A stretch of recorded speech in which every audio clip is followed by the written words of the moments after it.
to go up against Mike Pelfrey. Well, Mike Pelfrey has 27 wins and 30 losses lifetime in his career with a 4.5 ERA. He has walked 5 in the last 2 starts. 5 and 5 in both starts, and he'll try to eradicate that this afternoon. Well, one thing about that too, Ron, is the fact you cannot walk batters, and if you do, you're going to get beat. And the Mets are leading the major leagues in walks. That's one thing you got to be able to stop. There's Alexis Mets defense for you. Sullivan, who has 2 home runs in his last 2 games. No errors, of course. Great left fielder, Pagan, front core. Right, Hernandez, Castillo, and Murphy. And Brian Schneider getting the start behind the plate. You know what they always say, a walk is as good as a hit, but not if you're a hitter. You want the hit, That's not right. the walk. That's right. They didn't ask the hitter when they said that. Can't drive in and run with a walk unless their bases are loaded. Sam Fuld lays things off for the Cubs and takes a strike from Pelfrey. Fuld 2 for 4 in this series and getting his 6th start in the leadoff spot this year. And he loops one into shallow center, and that'll fall for a leadoff hit. So Fuld is aboard with a bloop single, and the Cubs have the leadoff man on. Well, good pitch there by Mike Pelfrey. Just jammed Fuld and just dumped it into the outfield. Sometimes you make your pitch and are unfortunate, and that's what happened here with Pelfrey with Fuld. Well, the whole thing about batting is they have to be lucky, and I'd rather be lucky than good. That's right. Saying. That's right. And that was a bad swing, and they got the ball in for the base hit. So here's Bobby Scales, the 31-year-old rookie, making his 2nd straight start in left field. Alfonso Soriano has been shut down, perhaps for the rest of the season, with a knee problem, and so that's giving Scales a chance to play.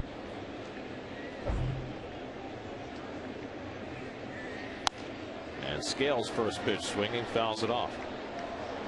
Scales spent 11 years in the minor leagues.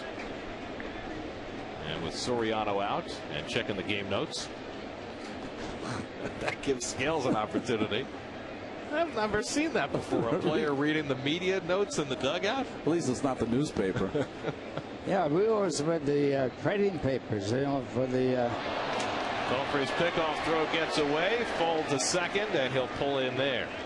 Pelfrey's had all kinds of problems on the mound with walks and throws to first base and other positions. Although I will say there, Ralph, that was Daniel Murphy's fault, I believe. That was an accurate throw right on the bag. I think Murph just with the whiff. Let's see. That's a whiff. He certainly didn't get down to that ball. It was not a bad throw. It actually was a real good throw. It was a perfect throw to first base. So it'll be an error on Murphy, allowing Fuld to move up. And so Pelfrey in immediate danger, and Scales grounds one to the right side, so he gets his job done, advances the runner to third, and that's the first out of the game.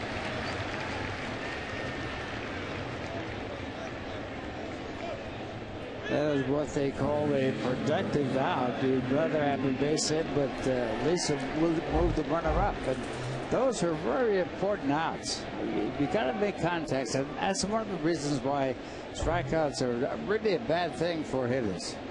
You cannot do anything when you strike out, and you got to be able to use the ability to move runners on the bases every time you bat.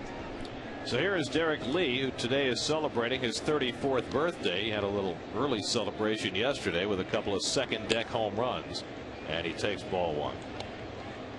He's been very productive with those birthday home runs. He's been he's done it in 5 straight years, not straight years, 5 years in his major league career. He's had home runs, tying an all-time record by a fellow that you don't know about. I'm sure of that. It was Al Simmons. Al Simmons used a 42-inch bat, the longest bat in the history of baseball. Wow. And he stepped in the bucket. He was known as a bucket hitter, which means he stepped over toward the third base dugout. And he hit the ball to right center field most of the time. One of the great hitters of our time. You know, it's funny you talk about stepping in the bucket. Derek Lee starts with a very open stance, but he does close up when the pitch approaches. How do you ever get a 42-inch bat around, Ralph? Well, he did. I'll tell you, he was one of the really great right-hand batters. It's like swinging a tree trunk. Here's the 2-1 to Lee, and he grounds it foul. You know, Lee had himself a big day yesterday, his first day back from paternity leave. 2 home runs in the ball game, and boy, they were well hit into that second deck. He upended the Mets and that fan. He upset him all the way around, didn't he? Infield back. Pelfrey looking for the strikeout. 2-2 to Lee. And he got him with a slider. Good job by Pelfrey for the second out. And Pelfrey's got to get the slider over, and that's one of his problems. He has not been able to close out a batter.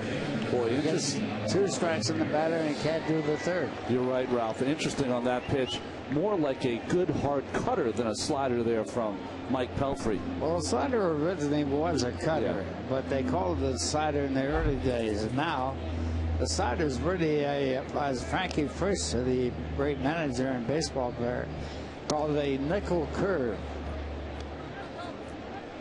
Ramos Ramirez the batter. Ramirez 1 for 9 in this series, but the one hit was a home run yesterday, a 2-run shot off Nelson Figueroa. Full to 3rd and 2 out. First used to manage both Pittsburgh and then later on the Cubs. Popped up. Luis Castillo flipping the glasses. And Pelfrey able to get out of first inning trouble. And the Mets will come up in the bottom of the first with no score.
Here's your Mets starting lineup today, brought to you by Geico. Corey Sullivan homered each of the last 2 games after not homering for 2 years. Brian Schneider in the lineup for the first time in this series after Josh Tolley picked up 2 more hits yesterday. And the Mets will go up against a Rookie of the Year candidate, right-hander Randy Wells.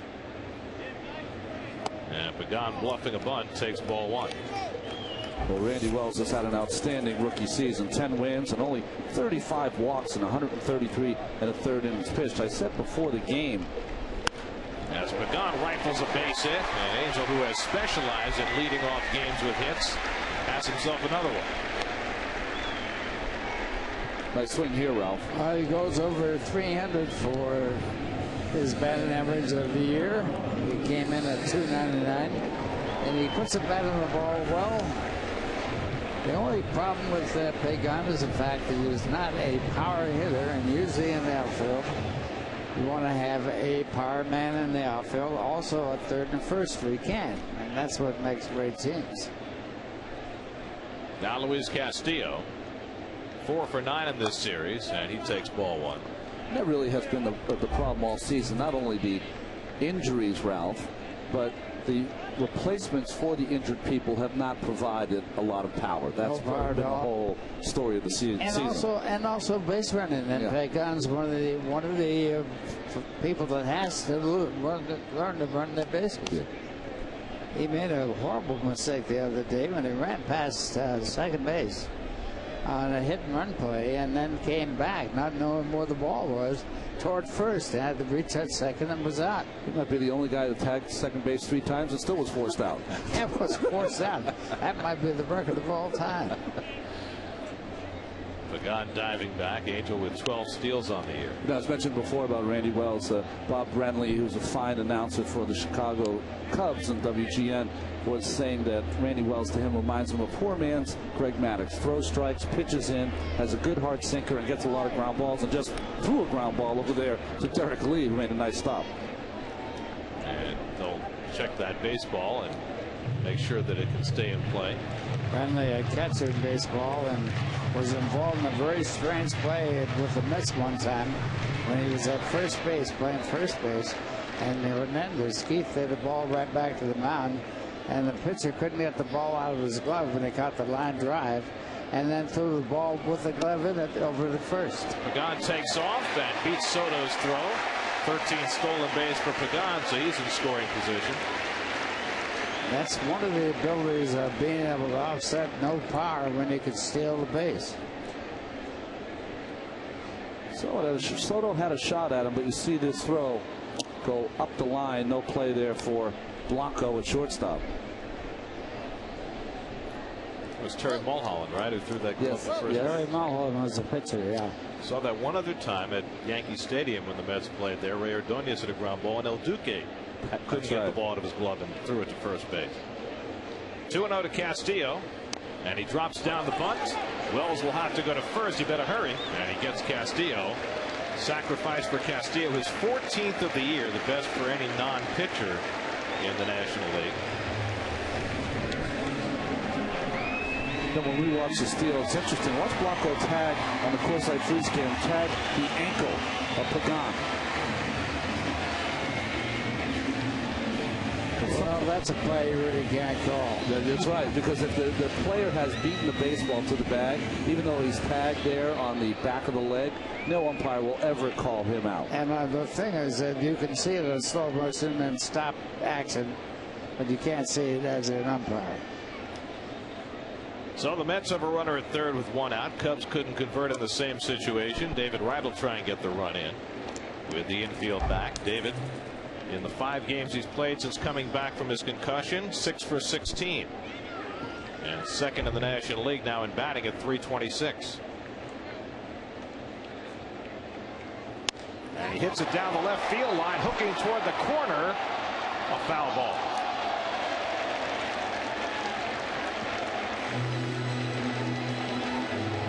You know, one of those, that play by Castillo is a Gene Mock play. He loved the bunt in the first inning.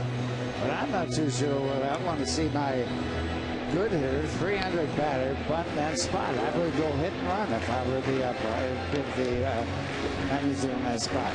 One year when Jim Leland was managing the Pirates and he had Jay Bell batting second, and I think Bell had something like 35 sacrifices that year. Mostly Run it every time, yeah. He and Gene Mock loved that early run. They won that early run. David Wright unable to get the run in as he loops one to the second baseman Baker. And so now it's left to Daniel Murphy with 2 out. You know, there's a stat that says that you score the first run of the ball game, 70% of the time you'll win that ball game. But that stat doesn't take into consideration that they score like six runs in the first run. That's right. One run is not the answer. Don't win that many 1-0 games. Although in the Mets, when they score first, Ralph, are 42-24, and that's a big difference than their record this season. So now Daniel Murphy is 0 for 8 in this series, and just 4 for his last 27. Murphy hitting at .255 for the year. Trying to pick up Pagan from third with 2 out. And he hits it toward the gap in left center field. Racing back is Fold, and he runs it down. Sam Fold with good speed, able to get over in the gap to take a hit away from Murphy. We go to the second, no score.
From the Hudson River side, sitting on the in Jersey in an airplane taking those back. I don't know. Great shots though. Maybe a guy in the hang glider taking it. Milton Bradley leads off the second inning against Mike Pelfrey. Bradley 2 for 9 in this series, and the switch hitter takes up and away for ball 1. It'll be Bradley, then Jeff Baker and Giovanni Soto for the Cubs, who are still clinging to hope in the National League wild card race. 7 games back with 4 teams in front of them. That's the old story. They got 2 chances, slim and none. What is it? Slim's out the door already? That's slim is left out. It's Jeff Baker on deck. Pulled foul, and it's 2-1 to Bradley. You know, I think Harry Carey might say that they had a chance. He was a great Cobb broadcaster after being with Oakland and also the St. Louis Cardinals. Here are the National League wild card standings. The Rockies and Giants both won last night, as did the Marlins, who've won 4 straight, but the Braves have lost 4 straight, and that's put a crimp in their hopes. Now 6 back, and Pelfrey falls behind Bradley 3-1. You know, Harry Carey was a really tough broadcaster on his own players. One time he said, we got 3 players in the outfield that are really handicapped. He said, we got a guy named Walt Williams in left field. He has no neck.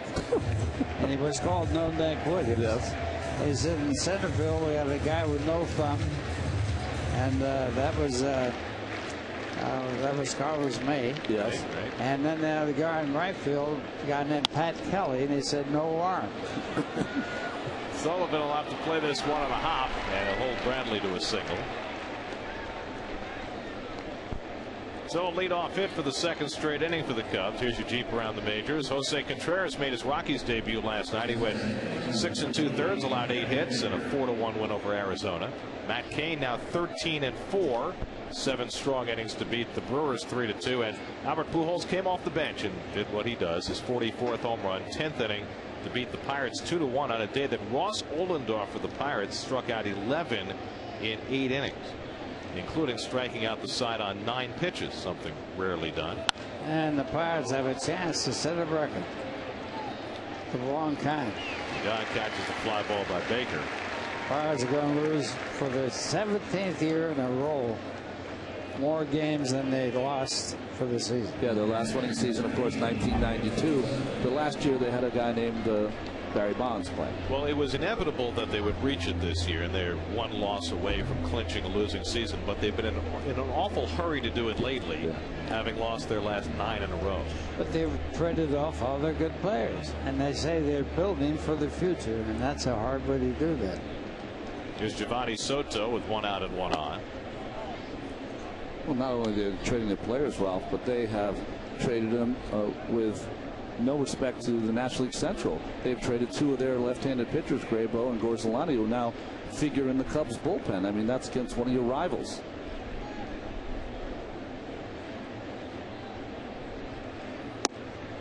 Well, they did trade Jason Bay away, and of course he started with San Diego and went to the Pirates, and then was traded to the Red Sox, and he's one of the great power hitters. And lest we forget, Bay at one time also was in the Mets organization. That's right. Early.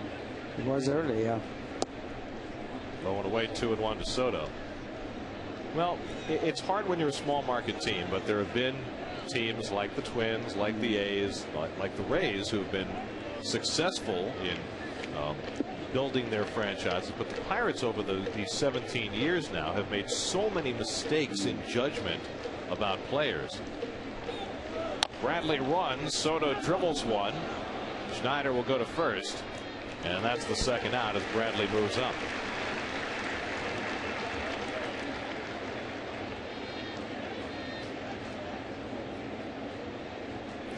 So 2 out of the inning. To back up your point, Gary, I mean, one of the cornerstones of the Chicago Cubs team is Aramis Ramirez, who was once in the who was once with the Pirates. Made one good trade, Brian Giles.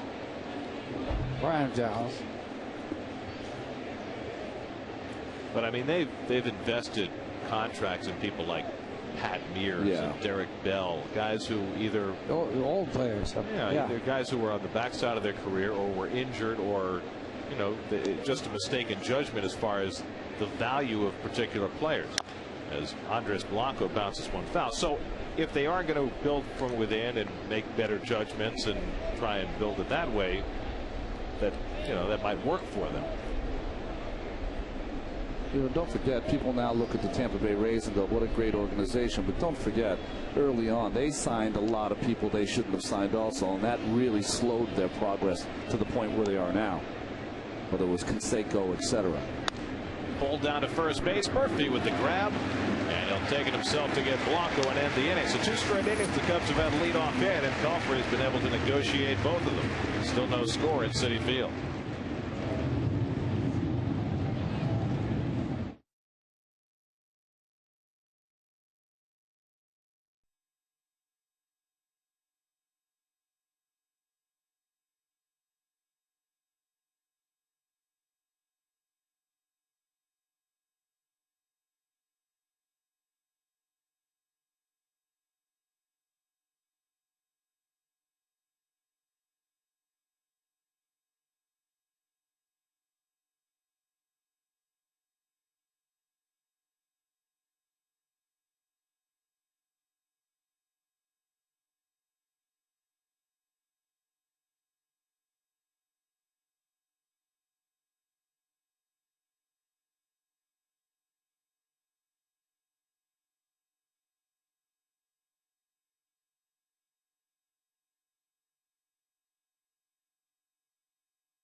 Take the train to Citi Field as the 3-game series with the Marlins begins Tuesday night at 7:10 p.m. Mass transit is the faster, easier, and greener way to Citi Field. Visit Mets.com or call 718-507-TIXX for your tickets now. Not greener, but bluer. Jeff Francoeur leads off in the bottom of the second. Jeff 1 for 7 in this series and just 3 for his last 20. You know, Jeff really stands too far away from the plate. You like him a little closer, huh, Ralph? And make them pitch him inside because he chases the ball low and away, and there's a one right down low again. And you can make a pitcher pitch you differently if you change the position in the batter's box. And that's something that's a lost art in today's game. It's an interesting comment, Ralph, because if I saw Jeff Francoeur in the box, my first thought I would make him prove that he can hit the ball low and away. You would say there? No, when he's up away from the box, I would make him prove that he has to hit that pitch away. Yes. Oh, yeah, definitely. Because it invites the pitcher to pitch him that way, and that's one of his problems. He chases the low away pitch. And Wells picking off the corner. You can take it away from him if you stand up on the plate. Well, Francoeur shaking his head. He thought that ball was outside. So every hitter should know now that Fielding Culbreth, if you're a right-handed hitter, he's going to give a little bit outside that outside corner. Well, here is the suddenly powerful Corey Sullivan, who has homered in each of the first 2 games of this series after not homering since 2007. Each time he has hit the overhang of the Pepsi porch in right field.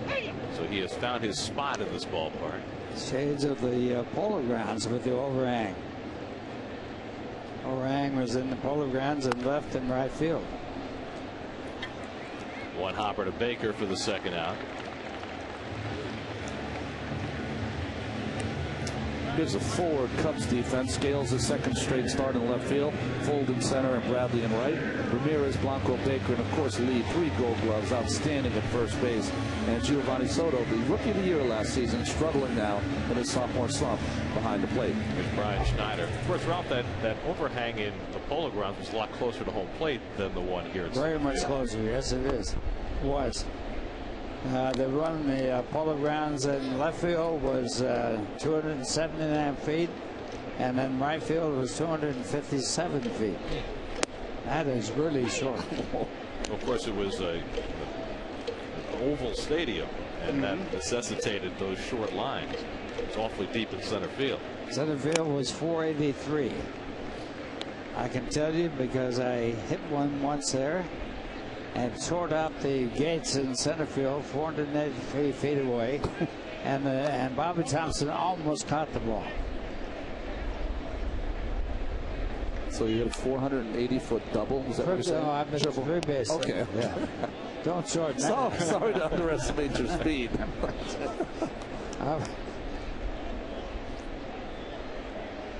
It's like Marv Thornberry ended up with a triple and then that's first or second. Schneider hooks one into right field for a base hit. And Brian has the Mets' second hit, a 2-out single.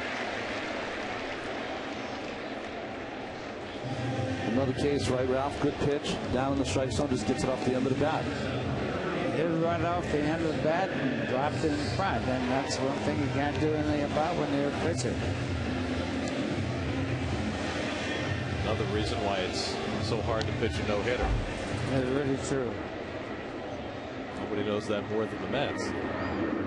Here's Anderson Hernandez. Never in their history, and what, 48 years, they have never had one pitched by a Met pitcher. It's amazing. All the years that you broadcast, Ralph, was there a game where you felt it was going to happen, that there was going to be a no-hitter? Yeah, I thought Tom Seaver's one it was against the Cubs when the Quails got the base hit with 1 out in the 9th inning. I thought that was going to be a different no-hitter. And when I came in, I did Seaver on Connor's corner, and Seaver's wife, Nancy, was crying. She was in the room and crying because he lost a no-hitter. And Seaver says, "What are you crying about? I pitched a shutout and we won the game." So later on in his career, he pitched one no-hitter, and that was against the Cardinals. Against the Cardinals, and he was pitching for the Cincinnati Reds. It's funny though, if you look at the film of Seaver when he got the last out in that game, he didn't look too happy either. I don't think it was that. No, not at all. 3-2 now to Hernandez. It's had 2 combined no-hitters pitched in spring training, but that doesn't count. Of course, Seaver took 3 no-hitters into the 9th inning with the Mets, 2 of them against the Cubs. One he took in the 9th, and he was tied and lost the game no-hitter in the 10th. So Wallace broke that one up, and Tarzan Wallace. Leron Lee for the Padres broke up the other one in the 9th. Schneider gets set to run, 3-2 to Hernandez, hit to center field over the head of Fold, but he retreats and gets it to end the inning. A hit and 1 left, 2 in the books at Citi Field, no score.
A little bit of traffic on a holiday weekend. Just wait until tomorrow night. Yeah. A beautiful aerial shot. Wow. Traffic snaking toward the Broads Neck Bridge. Mike Pelfrey will face his opposite number, Randy Wells, as we start the 3rd inning. So far, so good for Pelfrey, who's had to pitch out of the stretch most of the first 2 innings, but has been able to pitch 2 scoreless. Wells in his rookie season has 7 hits. Wells became a pitcher because he was a catcher in the Cubs organization and he couldn't hit. In fact, he was hitting under 150 in Single A in 2003 when the Cubs decided that he'd be better off trying to make his living on the mound. It took no genius to figure that one out. Pelfrey retires Wells for the first out. We were talking earlier about Pelfrey and his slider come Cutter. Yeah, well, we talk about it all the time. The whole thing difference is that with a cutter, you want the ball to come off that finger, so your hand is going to be like this. When you throw a slider, you hold a little different grip, but you'll take from your fingers here and just turn the ball a little bit, a stiff wrist, and you just let it go. It will tumble out of your hand, as opposed to a curveball, which you will hold the same way, but you flip your wrist like this. So it's really stiff wrist for the slider, a loose wrist for the curveball, and you want that cutter to come off your middle finger. You know, you want to think about the slider for you people. The football season is upon us now. It's really like throwing a football. You really want to throw it from your shoulder, real stiff wrist, and that's how you get that good hard break, and you don't lose a lot of the speed. It almost looks like a fastball to the last minute. One thing about a slider is you sort of snap your fingers, like a click. Yeah, the click at the very end, but it's going to be very late. It can't be early because the hitter will see it for the last second. As he releases the ball, you snap your fingers. Sam Fold looped a single to center his first time up, and Pelfrey works him inside. But the majority of pitches that are called sliders are really nickel curves. Yeah. I'll tell you, Frank Chris hated that nickel curve. I had a home run off the fastball off a pitcher named Bob Moncrief. And so last time I came up, Moncrief threw me a nickel curve or a slider, and I had a home run. And when I came in, when they came in, Moncrief and he saw Chris. And Chris said, what did he hit? And he was afraid to tell him. I had the sliders. He said he wouldn't tell him. 1-2 from Pelfrey on the inside corner. Strike 3 call. 96-mile-an-hour fastball gets Fold for the second out. Well, for you people at home, we saw this a lot in spring training. Remember Livan Hernandez worked with Pelfrey on that pitch. It starts inside the lefty, comes back out. You saw the pointing of Schneider accomplishing that great pitch there by Pelfrey. And I think the other thing, if you're watching at home, you are seeing Pelfrey work a lot quicker, greater tempo, and those are all good things for Mike.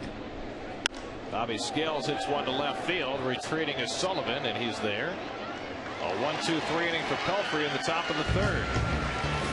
Well, Pelfrey off to a nice start. He'll lead off at the bottom of the third with no score.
Kevin Burkhardt. Kevin? Yeah, I don't think you could get a better day up here in the Pepsi porch. This is fantastic weather-wise out here. You know, as I've had a lot of times this year, I had a nice conversation with Alex Cora today, who has been with the team when they've been home, rehabbing, getting back from the initial thumb surgery. He's going to have the left thumb operated on very soon, as a matter of fact. And, you know, I asked him why. Looking back, why did you play as long as you did when you were that hurt? I said, you know, you're a free agent. You have no contract for next year.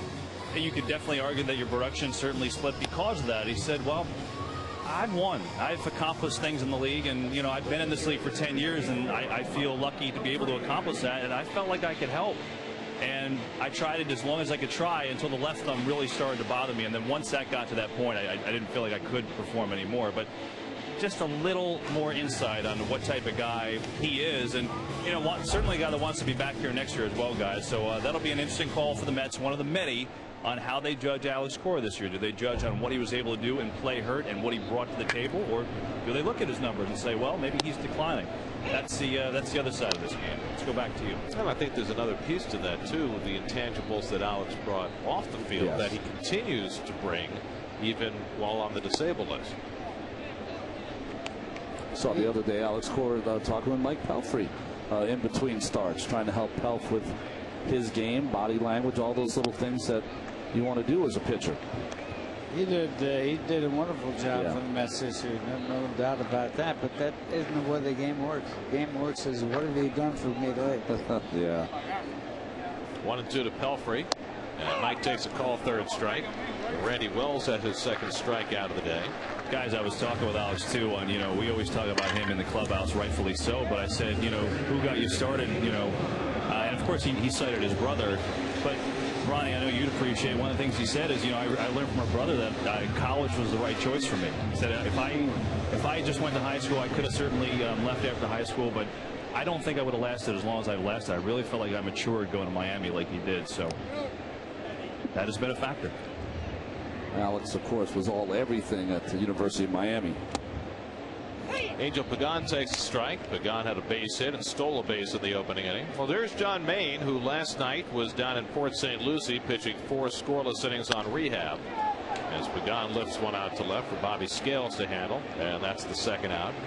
And talking to John this morning, he was very upbeat, probably the most upbeat I've seen him since spring training, and feels as though he is healthy enough to come back and pitch down the stretch. And Jerry Manuel right now is looking at pitching John in the Sunday night game in Philadelphia a week from tonight. Yeah, he's going to get a couple of more times on the side, or even maybe kind of a simulated game against his teammates here, but it looks like he's going to pitch on Sunday, which is great news for the Mets and great news for John. Well, he's been out for 3 months now, and there was a period of time when, after he had begun his rehab, that they just simply shut him down for 2 or 3 weeks. And since that time, John has said that the pain is gone. Of course, those guys are still displaying the pain. The Bandage Boys. It's a theme. I think it's funny. The first time I saw that, of course, is they were in Wrigley Field. Right. They don't miss anything, do they? Well, our director, Billy Webb, he was doing that game, and he did not miss the Bandage Boys, and they've come here, brought their act to Citi Field. And they've definitely enhanced their bandages. I mean, they had just a bare sling the first time, but this guy's gone all out. He's got the ace bandages and the tape and the head wraps and the whole thing. Someone's telling them right now that they're on TV. That's funny. We're going to catch them the next series. They'll probably be mummified. That's right. Castillo had a sacrifice bunt his first time up.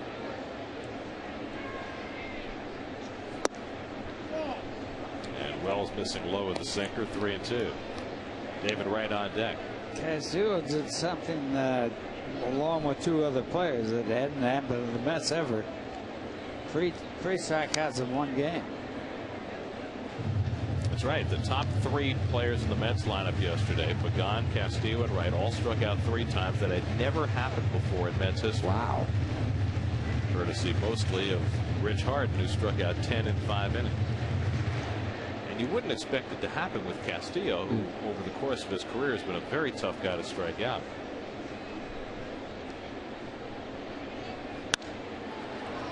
Out to left center, and Full easing back. Side retired. Wells gets the side in order. 3 in the books, no score.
Well, and hello to you too.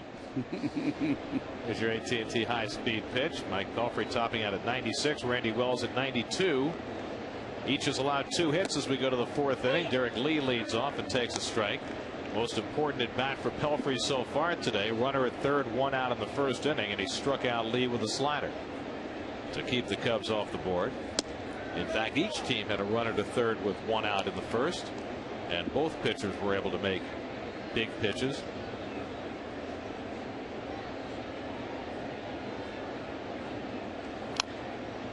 Derek Lee became the 7th player in Citi Field history to hit 2 home runs in a game. There's been only 1 Met to do it, and that was Angel Pagan. But Angel had an inside the park home run among his 2 home runs, so no Met has yet hit 2 out of the park in the same game in their new home. Grounded down to third for Wright. And so Pelfrey retires the leadoff hitter, and he's now set down 7 Cubs in a row. And so far this afternoon, this looks like a different Mike Pelfrey. Well, he's working a lot quicker. The one thing, if you're watching at home and you catch Brian Schneider, even after a pitch that just misses, if he throws it to the spot, you watch Schneider nodding to Pelfrey, confirming, nice pitch. Okay, we just missed, no big deal. Let's come back with this one. It's a nice job by Schneider, who's trying to kind of, what would be the correct word, just trying to help him along here, to coax him along. He got some good movement on fastball right there. Yeah. Well, in the first 3 innings, he had 31 pitches. We've seen him have innings, first innings this year with more than 31 pitches. Well, Mike really beat himself up after his last start in Colorado. And, I mean, just watching him on the bench after he came out of the game and then listening to him after the game, he was not in a good place as he strikes out Aramis Ramirez on 3 pitches, and that's 3 strikeouts now for Pelfrey. Well, it's that slider we were talking about, Ralph. Nice and short, quick, starts on that outside corner and then makes that right turn. Beautiful. And Ramirez helped him out by going after it. It was off the plate. And that you'll find that most strikeouts are on pitches out of the strike zone. Obviously, they were swinging strikes. Here's Milton Bradley, who has one of the 2 hits for the Cubs, a fly ball single to left in the 2nd inning. And he takes a strike, and Pelfrey continues to work inside against the left-hand hitters. And he's not worked the batter in this game. This is a real plus.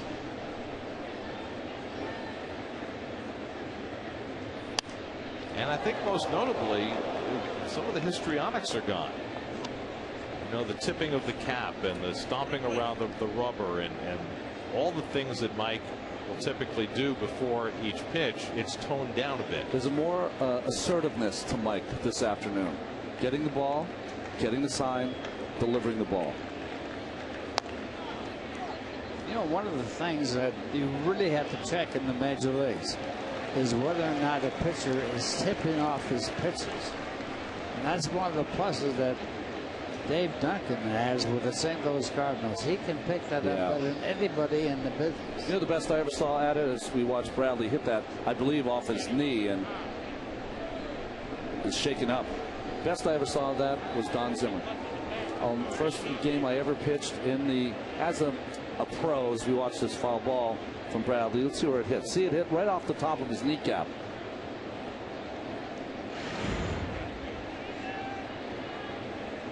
Well, while Bradley tries to feel better, we'll remind you that weekdays at 5:30 p.m. Brian Custer and Brandy Tierney bring you 9 innings of news, debate, and insider info on the hottest New York sports stories of the day in the Wheelhouse. Weekdays at 5:30 only on SNY. I always thought that last year when the Mets had that horrible bullpen, they gave up so many runs. Well, I think they blew, what, was 17 or 19 saves? The Mets were tipping off the pitches. The pitches were, and the hitters were hitting every fastball was every call. Now, one of the disadvantages of knowing or thinking you know what's coming is if you're looking curveball and it's not, you can actually get hit and you get hurt. But the one thing is that really gives you great confidence is looking for a fastball and getting the fastball when you're a hitter, because you don't have to worry about the ball ever not breaking. Did you see what just happened? Lou almost put himself in. He was ready to go. I mean, you know, Lou was a tremendous hitter in his day, and I think he was almost set to call his own number if Bradley hadn't been able to put himself back in there. Well, Lou has really calmed down. He hasn't been volatile at all. He gave up throwing dirt on the umpires and all those nice things he used to do. Nice pitch there by Pelfrey. After Bradley took all that time, he stuck another one right inside, made a move. See some of the particulars on Lou Piniella, 69 Rookie of the Year with the fledgling Kansas City Royals that year. Swing and a miss, and Bradley is down. Back-to-back strikeouts for Pelfrey. He's got 4 in the afternoon, and he set down 9 Cubs in a row.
What's coming?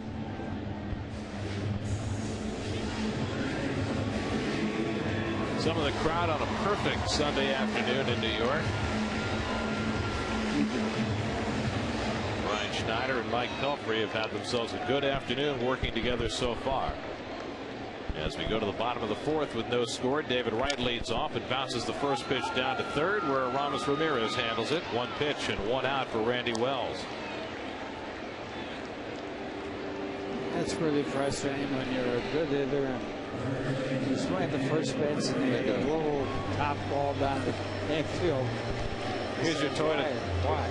Here's your Toyota text poll for today. The Cy Young Award in the National League. We asked about the American League. Carpenter, Kane, Lincecum, Wainwright, Johnson, all in the competition. Text 57508 or visit sny.tv to cast your ballot. Where are you leaning right now, Ronnie? Well, I was just thinking as I saw the text poll, the sinker baller never gets any respect in Joel Pinheiro, who I think should be mentioned with the way he's pitched this year. I think he has 14 wins, and he probably should have about 18 or 19. But great list right there. I'm leaning towards Carpenter right now. Murphy drives one to deep right field. Back goes Bradley looking up, and it's out of here. Into the Pepsi porch. Daniel Murphy with his 9th home run of the year. And he gives the Mets a 1-0 lead. Well, Murphy hadn't had a hit since his home run in his last at bat at Coors Field. He has his first hit of this series, and it's a home run as well. And Murphy gets his 9th home run of the year, and that is the most he has ever hit in his one short season in the Mets. With the Mets, he hit that ball well. Well, the Mets only have one player who's reached double digits in home runs this year. That's Gary Sheffield, who's sitting out with his 10 home runs. Francoeur has 12, but only 7 as a Met. And now Murphy getting close to double digits.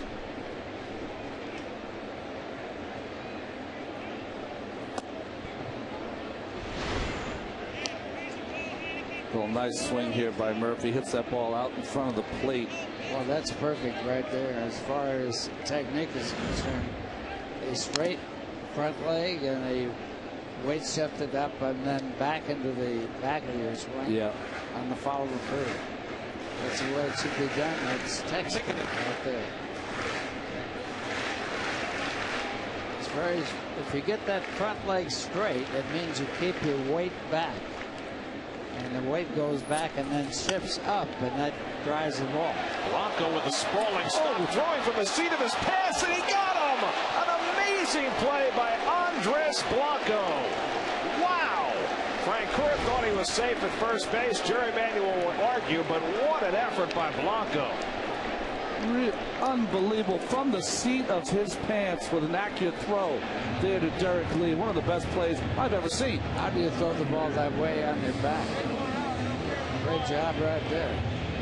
Well, Gary, you had the pleasure of watching Mr. Ordonez for many years here with the New York Mets. That was an Ordonez type play. Yeah, it was. Well, Blanco is a guy who's had some limited playing time in Kansas City. 25 years old, a September call-up for the Cubs, and he just made an unbelievable play.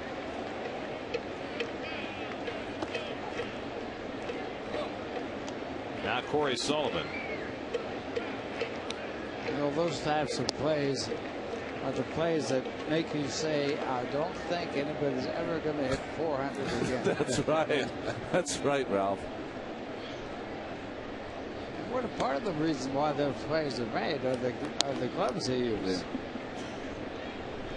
Well, Keith was making the point the other day also. There are no bad hops anymore. Yeah. Oh, yeah, there's no question about the fields being better. Sullivan has a base hit. And Corey Sullivan keeps on raking. He's now hit in 6 straight games, hitting .500 over this stretch. Right here, pitches right down the middle. And everything is perfect. This front leg, stays straight. This weight with the back leg bent keeps it, shows that you were taking the weight off that backside and shifted it up into the stiff front leg. Very much like a golf swing. Brian Schneider has his second hit of the day. Sullivan pulls in at second, so Schneider is 2 for 2. And the Mets with a run home here in the 4th have 2 on, 2 out. And could have had a whole lot more if not for the wondrous play by Blanco.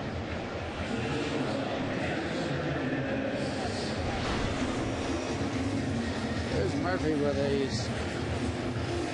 that perfect stiff leg right down here.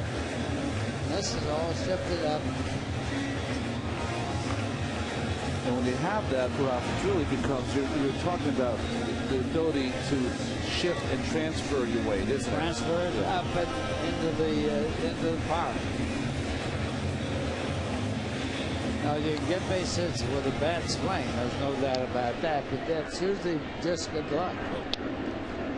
Got a lot of field out there to hit the ball into, and they hopefully, when you have a bad swing, you either foul the ball off or you get another shot. And then, of course, when you put the good swings on, you want it to be with the base hit. Even with a good swing, perfect swing, you don't have to get a base hit. Blanco had something to say about that. That's a good example right there. Hernandez flying to center his first time up.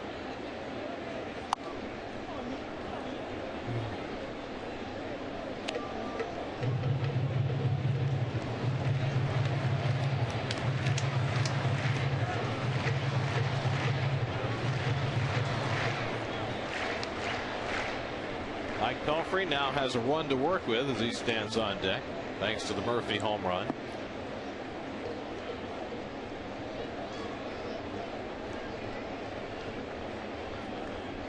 And Wells with the 0-2 hits him, or did he? Missed him and went to the backstop. That is called a wild pitch. Yes, indeed. I don't know how Anderson Hernandez got out of the way, but he did, and so the runners advanced to second and third on the wild pitch by Wells. So there is someone other than Mookie Wilson that can get out of the way of a ball like this. Right at him. It's a good call right there. It was not Rich Kidman, that was Giovanni Soto. So now Sullivan at third and Schneider at second with 2 out. A 1-2 count to Hernandez. And he bounces one slowly down to first for Derek Lee, and that'll do it for the 4th inning. But the Mets grab the lead on Daniel Murphy's 9th home run of the year. Murphy, who loves that Pepsi porch. He's the man who made that subway billboard famous, remember? And now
Amazing Moments bricks are on sale now. New offering of bricks will be installed along the first and third base side of the Jackie Robinson Rotunda for the 2010 season.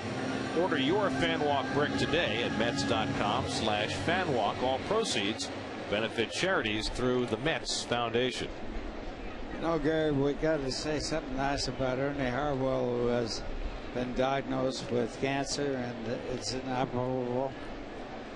And of course, he was a great broadcaster, 55 years as a major league broadcaster, and he came to the major leagues from Brooklyn. He got into the Brooklyn organization and was traded for a catcher for Brooklyn, Cliff Dapper.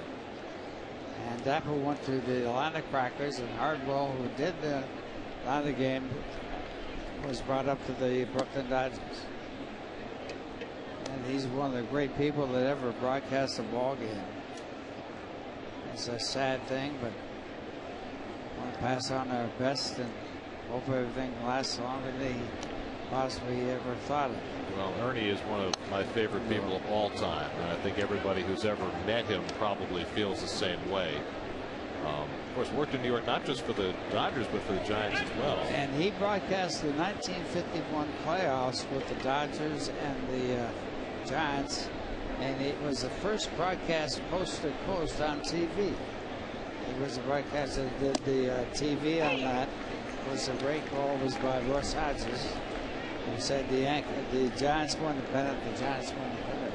And of course, the only reason that recording survives is because a Brooklyn fan actually recorded it in his apartment and then sent it to Russ Hodges, and it was kept for posterity. Jeff Baker with a base hit to lead off in the 5th inning for the Cubs. Anyway, Ernie went on to Detroit and had a legendary career, but was so much more than so much more than just a broadcaster. He is a songwriter and a writer of books, and just a delightful human being. Came from the state of Georgia, who had that great tone of Georgia accent on his broadcasts. He also was He came to my day here at Shea Stadium. He's that kind of a guy, just a wonderful man. The one thing about Ernie was that he said if I were broadcasting today, or if I was looking for a job today, I wouldn't be hired.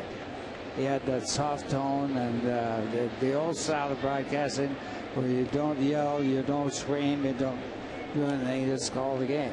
It was like having a favorite uncle read you a story kind of broadcast.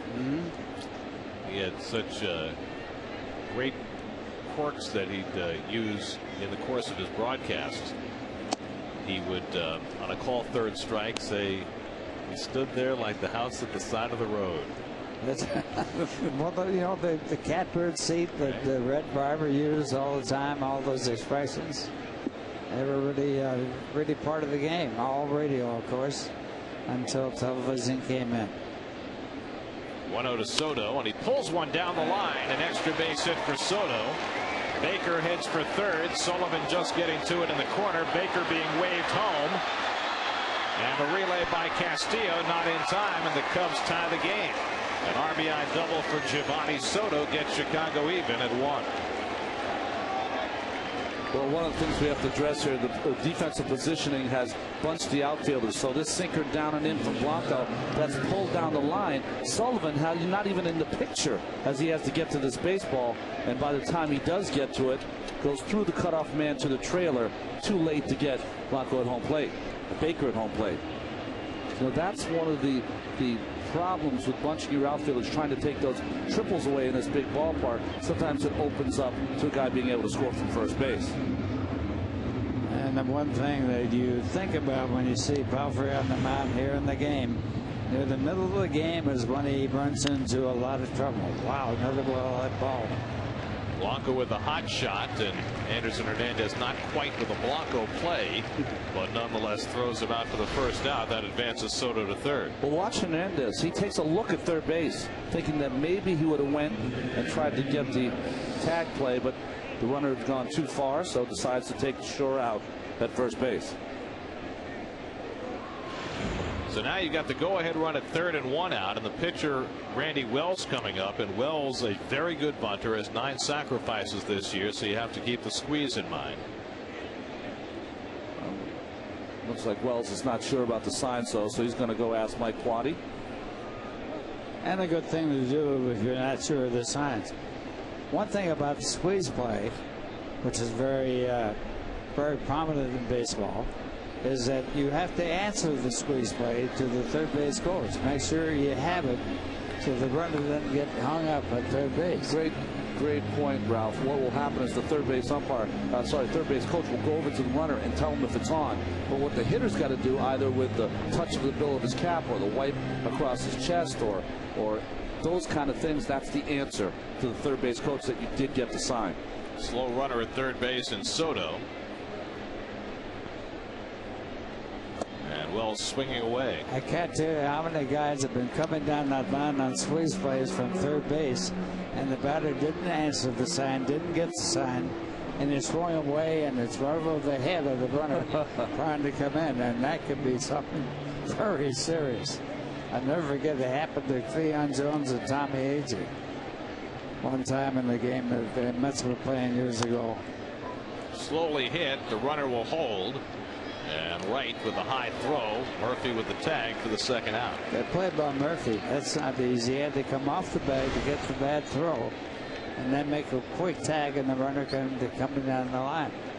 Well, see, the runner Soto at third base, he was trying to follow Wright in as Wright was trying to make that play, but then he had to stop because Hernandez came over from shortstop to cover third. Nice hustle by Anderson.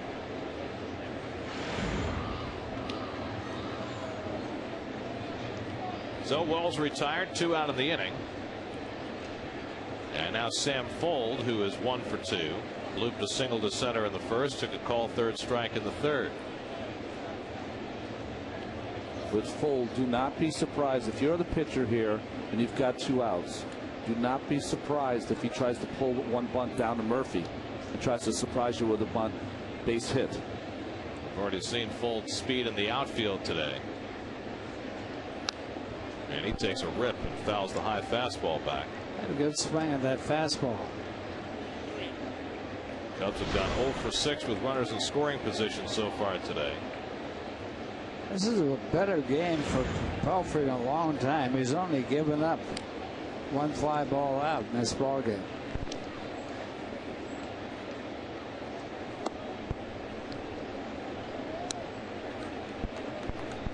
One to fold. One thing about Pelfrey is that he's had trouble with blocks, and right now the run on third is trying to make that happen. It's an amazingly low pitch count for Pelfrey, and Fold hits it to right field. Francoeur with lots of room out there, and he tracks it down to end the inning. Cubs get even on Soto's RBI double halfway through, tied at 1.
Welcome back to Citi Field. Mike Pelfrey will lead it off for the Mets here in the home 5th inning. Jeff Baker for the Cubs in the middle of their rally last inning to tie up the game with a single and then scoring on that double all the way from first base. And Jeff had what he called a minor league lifestyle growing up because he traveled all over the world. His father was in the military. He was actually born in Germany and spent about the first 2.5 years of his life there, which of course he doesn't remember. But I asked him what the most interesting part of his life was, and he said when I was in 2nd and 3rd grade, we were stationed in the United Arab Emirates, and he said, you know, here we are in the Middle East, and of course there are some Americans around, military and others, as this one down the right field line, but that'll go out of play. And they didn't know baseball, for sure. And he said, so my dad set up a T-ball league where all the kids got a chance to play. And quite honestly, the locals were a little bit chapped that we were using their soccer fields for a T-ball game. But he said, I remember it distinctively because it was myself. I played second base, and then a good friend of mine played shortstop. We were the only two that could catch. He said, I would look around, and there were kids in the outfield who were down playing with the sand, had no idea that a baseball game was going on or even what it was for that fact. But he says certainly fond memories of growing up and teaching the kids in the Middle East about playing the game. He finally settled in when he got to Washington, D.C. in 7th grade and still resides there today. Interesting lifestyle growing up, guys. Back to you. It's got to be a very tough way to go. Yeah. You know, being a military kid and moving all around. It's enlightening, but it's awfully hard to settle in and have what we would call a normal childhood. As Pelfrey grounds out to Baker for the first out of the inning. I don't think I've ever seen that. Did you see Pelfrey? He carried his bat all the way to first as he ran down the baseline. Watch this. I've never seen that. I've seen guys carried halfway, but not the whole way. I think he still has it. He must be real close to the bat boy trying to help him out. One out. Here's Angel Pagan, who's 1 for 2, bluffing a bunt and takes it low. You know, Gary, you were saying it's an interesting lifestyle, right? To move around, it's got to be tough. But you're an instant hit wherever you go if you're a good ball player, right? Right. You know, if you're going to go to a new team and coach and the players are excited to have you. Pagan fouls one off the left side, and Aramis Ramirez watches it go out of play. Tonight at 8 on an all-new Jets Nation Inside Camp. Get a complete breakdown of Thursday's Jets-Eagles game. Plus, Leon Washington talks with Steve Overmeyer about how Mark Sanchez will impact his game on an all-new Jets Nation Inside Camp tonight at 8. Only on SNY. 7 days till kickoff. 2-1 now to Pagan. How will the Mets celebrate the first day of the NFL season? With a day-night doubleheader in Philadelphia. That's right. What are the time of those games? Is it 1:05 or 1:35 or something? Maybe 1:30 and 8. Okay. Be a long weekend in Philadelphia. 4 games in 3 days. Pagan chops one. Lee with the shovel and out at first. 2 out. Oh, we talked about Derek Lee having those 3 Gold Gloves. Nice play here with a nice shovel leading his pitcher through the base. What you want to do if you're the first baseman, you just want to lead that ball right to the first base and it'll take the pitcher there. Makes it much easier for him to touch that base. Well, Randy Wells, not an overpowering guy, but you can see this afternoon why he has his hat in the ring for National League Rookie of the Year honors, along with guys like Jay Happ and Tommy Hanson. Looks like the pitchers are going to be dominant in that balloting this year. Jay Happ has taken maybe a half a step back the last couple of starts. Wells going for his 11th win today. In today's baseball, if you have an ERA under 3, that's a big time year. And Wells has done that in his rookie season. Castillo 0 for 1 in the sacrifice. You know, we were talking about him being a poor man's Greg Maddux. He reminds me more, to tell you the truth, of a guy like Jeff Suppan, a young Jeff Suppan. Throws strikes, mixes up his pitches, works quickly.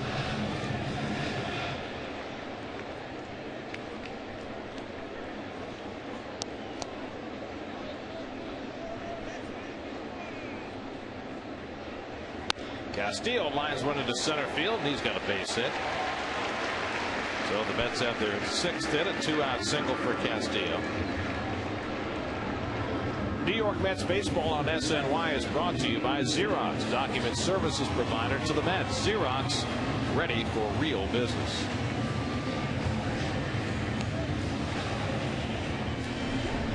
Now David Wright is 0 for 2. David has popped to second base and grounded out to third.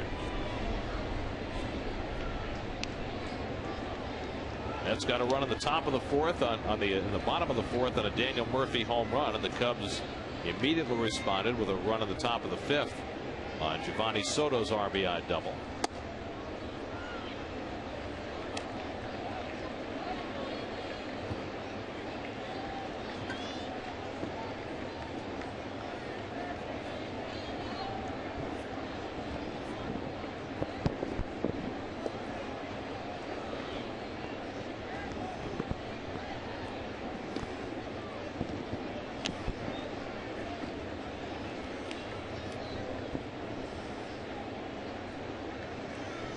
There's Alex Cora.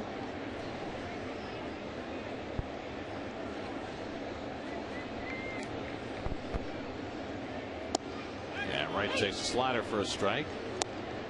1-1. David's second in the National League in batting behind Hanley Ramirez, and it doesn't look like anybody's catching Hanley. Another big night last night with a homer and 3 RBIs as the Marlins won their 4th straight. He's responded very nicely after his teammate Dan Uggla called him out, hasn't he? Well, they haven't lost since that. They had the walk-off home run by Wes Helms the night of that little confrontation, and they've won every game since.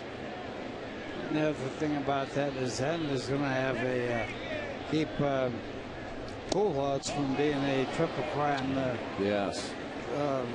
winner for the first time since 1934 in the National League.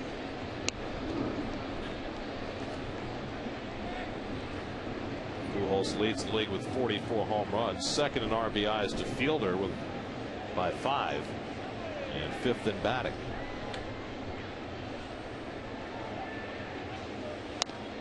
Off the end of the bat, a foul ball.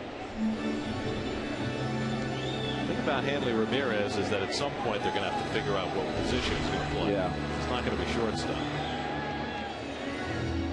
Yeah, what do you see him, Gary? I don't think he's going to be an outfielder either. I think he's going to be too big to be an outfielder. Third base, maybe first base. I think so. I mean, they're talking about the possibility of playing him in center field. Look at that lead that Castillo has.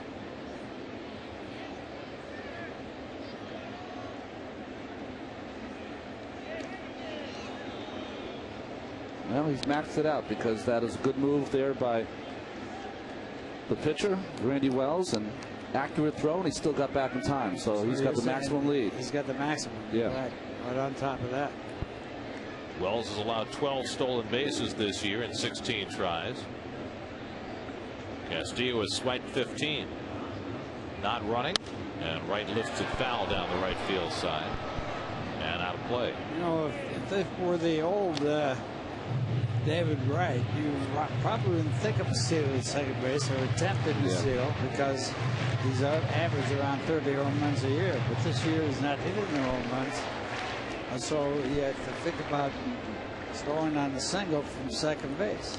What odds could you have gotten at the beginning of the year if you had said that on September the 6th, in fewer at bats, Daniel Murphy would have more home runs than David Wright? He could have made a fortune. Let's go to Vegas. Castillo runs, right grounds one to third, backing off Ramirez, and he plays it into an error. Well, he was passive on that ball, backing up, and it cost him. You think it's an error? It's going to be close. He might not have been able to pull him out by backing up with this play.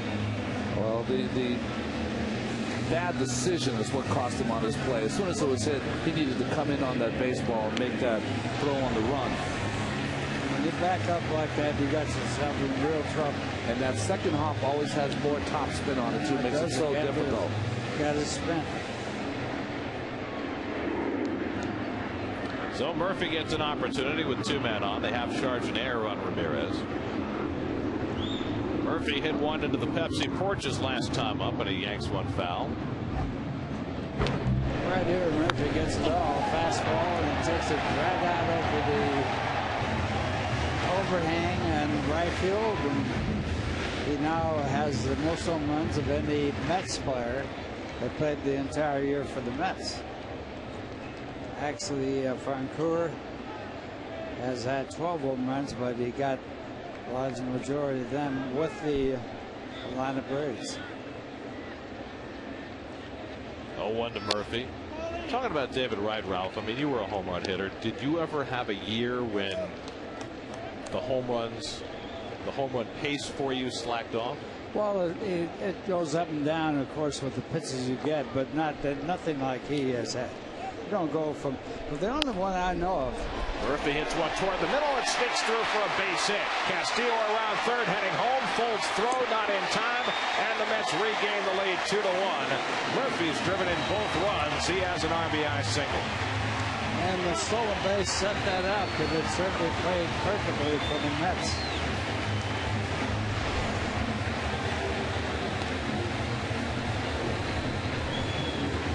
Ball gets through to center field through the middle, and Castillo comes in to score easily on the throw-off line. It's interesting as Castillo's looking over his back shoulder, sort of lost kind of his gait there, but still enough speed to score. Getting back to the drop-off in home runs, Hack Wilson had 56 home runs for the record in the National League at that time. The year he had 191 runs batted in 1930. But Hack Wilson the next year, I believe, hit 13 runs the next year. But he had another problem. He drank a lot. A lot of day games in those days. Yeah.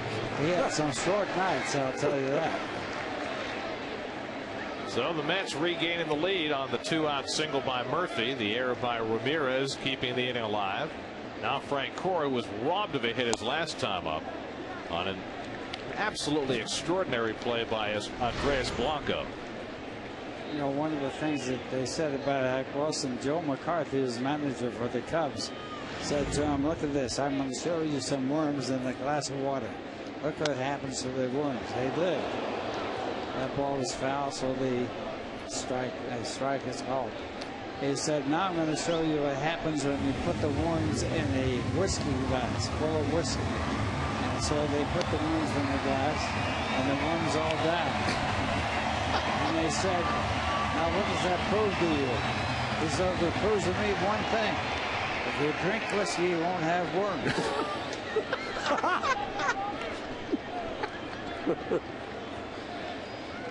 Talk about a lesson backfire. He didn't quite get the point. 1-1 to Frank Cora. And Soto stops that one. 2-1. Well, this inning began with 2 out and nobody on, but Castillo singled to center. Right hit the ground ball that Ramirez couldn't handle, and Murphy singled in a run as Sean Marshall gets up in the Cubs bullpen.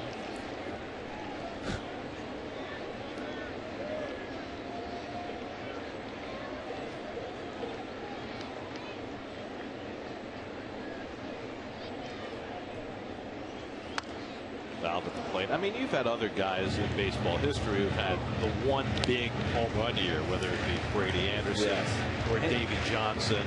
I mean, guys who've had the one year where they had big home run numbers and they never did that again. But that's not the case with David Wright. I mean, he's been pretty consistent coming into this season. That's very true. Anderson, of course, is a very good example. He had 50-some home runs and dropped off to where he never had any before or since.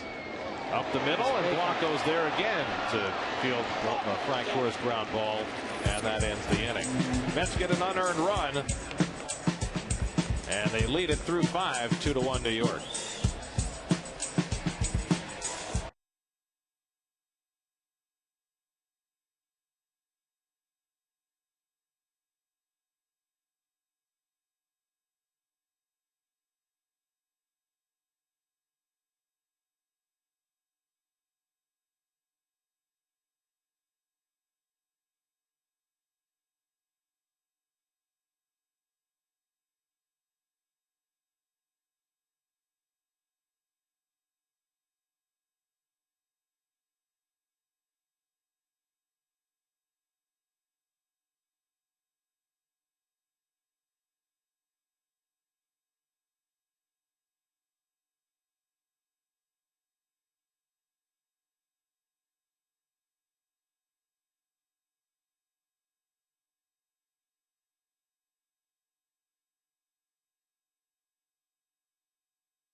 It is Frankie Rodriguez bobblehead day.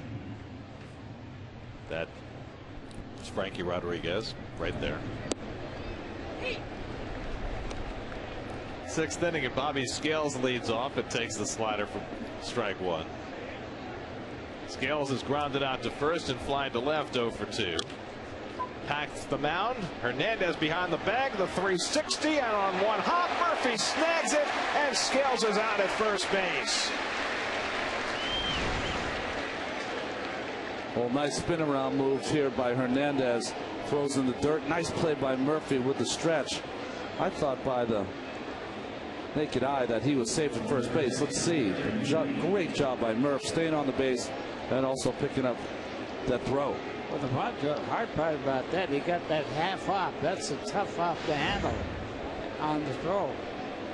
And it was not a short hop. That should be caught every time, but the half hop is tough. And another thing, it was not a good call. Well, on that last replay, it sure looked like he was out. Yes, it did. So good call by Jim Wolf at first base. Watch. It'll hit the dirt, but it gets in the glove just a touch. There it is. It's already in there. And that was definitely an out, unless Murphy's off the bag, but he certainly doesn't appear to be.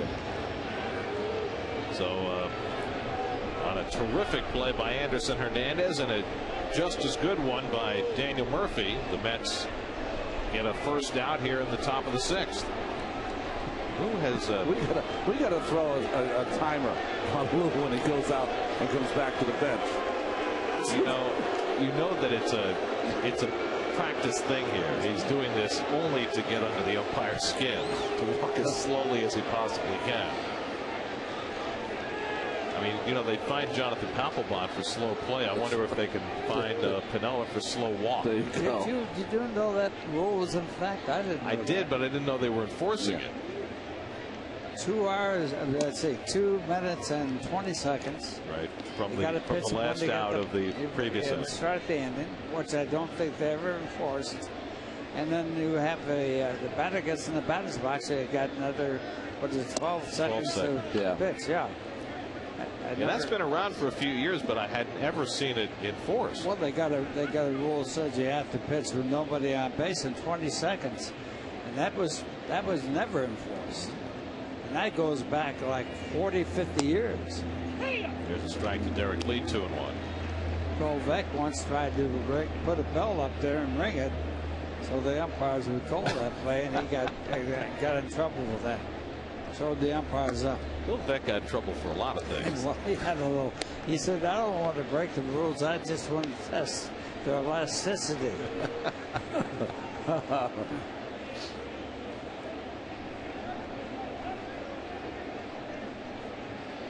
I played with Novak, and he was one of the great people of all time.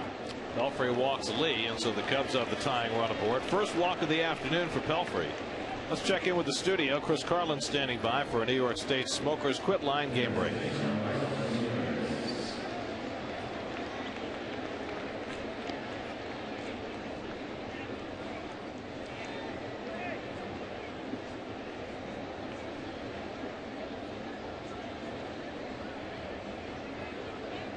Hanley having himself an extraordinary year. Here's Aramis Ramirez, and he takes a strike. Ramirez 0 for 2 and made the error that allowed the Mets to regain the lead in the bottom of the 5th. Well, this is where you always want to keep a keen eye on Mike. You're getting into the 6th inning. He's pitching from the stretch, facing one of the good power hitters for the Cubs. Can he retain that tempo he's had the entire game?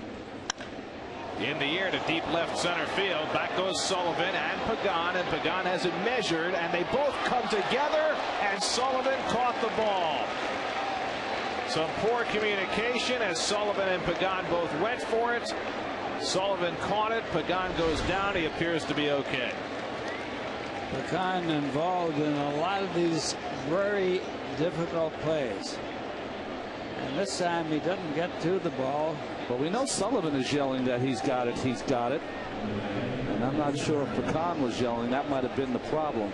And these things have an evolution. They don't come from nowhere. Yes, Pagan's yelling also. So both yelling at the same time. One of the problems with the big ballpark and a lot of people is you can't hear a whole lot in the outfield. You just hear noise.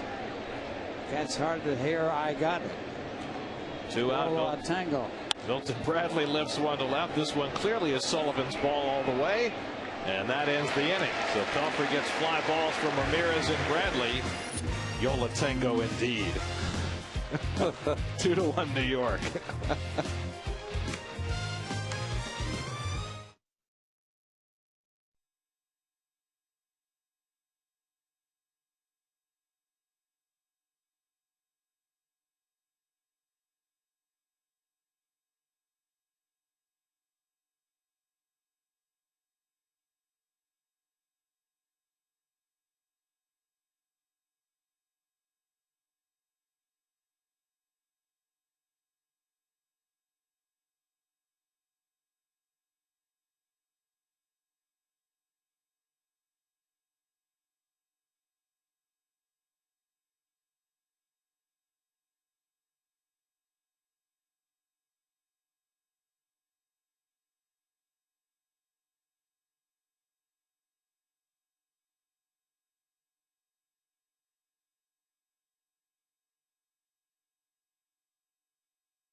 Corey Sullivan leads off in the home sixth inning and takes a strike from Randy Wells. Mets with a 2-1 lead. Sullivan 1 for 2, single to center his last time up. 7 hits in his last 14 at bats. And he grounds this one down to Derek Lee. Wells to cover. And there's the first out in the bottom of the sixth. It's been a nice pitching battle between two young pitchers. Wells, who's a rookie and is 27. Pelfrey, who is not and is 25. They've both been fun to watch up here, working quickly, throwing strikes, letting their defense make plays for them. Brian Schneider 2 for 2 as he tries to clear the Mendoza line. He's up to 196 with the 2 hits today, but on the first pitch he grounds out to Baker, and on just 3 pitches Wells has the first 2 outs in the bottom of the sixth. Well, this was the aftermath of that play with Sullivan and Pagan in the last half inning. Remember, again, you're bunching the outfielders, so on a play where Sullivan is bunched towards left center, that's a ball that he might not even get to if he was playing a more traditional left field, and that would be easily played by Pagan. I mean, the rule of thumb generally is if both guys are calling, the left fielder is supposed to give way, right? Yes. Right. Center fielder is the captain of the outfield. And you got to watch what he's doing and see if he's signaling, which he was, and yelling, which he was, and the other guy's got to back off. And yet, off what we've seen the last couple of weeks, you know, Pagan has not always been quite as aggressive going after some 50-50 balls. Ron was right. I mean, he's been anything but aggressive. 2 or 3 balls dropped in this series in center field. He should have gone after it. But what happens after you're not aggressive? You come to the clubhouse after the game. The razor shines, or the manager will talk to you and say, listen, we need you to be more aggressive. So he is more aggressive, and on a ball that should be his, he still runs into Corey Sullivan. So it's not paid off yet for Angel. 3-2 now to Anderson Hernandez. One of the things that Casey Stone would do is teach the outfielders and runs. Well, was playing the outfield for the Mets, and he threw a ball home and he threw it over the catcher's head. So Sango talked to him and said, you got to throw the ball down, you got to get it down, hit the cut up. Next time he got a fly ball, threw the ball down, and hit himself right in the leg. Hernandez hits it out to left. Bobby Scales is there, and it's a 1-2-3 inning for Randy Wells. Well, Ralph, it was extraordinary having you here this afternoon. Thank you. It was fun. You don't get nicknamed like The Rock for nothing. That's right. Can't have fun, don't do it. Pelfrey will hope to have some fun when he goes to the mound for the 7th. 2-1.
Here's your Dunkin' Donuts Ask the Booth for today. Hank from Albany wants to know, how does a pitcher change his approach when facing a lineup the second or third time around the order? Well, thanks for the question, Hank. I think the most important thing is, as you're pitching the game, be cognizant and aware of what is going on in the game.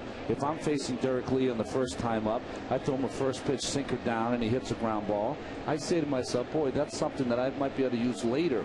If there's a guy on first base and I need a double play, I can go to that pitch. Now, I'm not necessarily going to go to that pitch every single time, because if you wear it out with a hitter like Lee, he will be aware of that and he'll make the adjustment. So it's just really paying attention to each at-bat that you have against the hitter during the course of the game. And if you do that, that'll give you some clues, unlock some of the mysteries that usually there are in the third and fourth time around. Here's Pelfrey facing the Cubs lineup the third time around today, but there's another aspect to that as well. 1-1 to Baker, and it ties him up inside 2-1.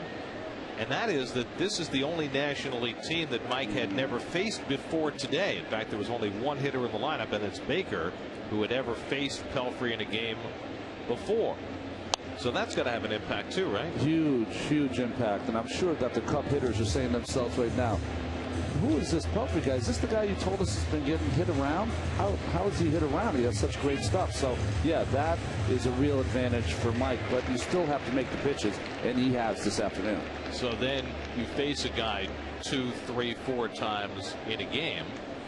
What happens when you face the same team 4, 5, 6 times in a season? You have to remember all those at-bats. I mean, literally to this day, Gary, and you know that's how my brain works. I could walk you through at-bats I had 25 years ago, and you just remember those at-bats, and they all move you down the line.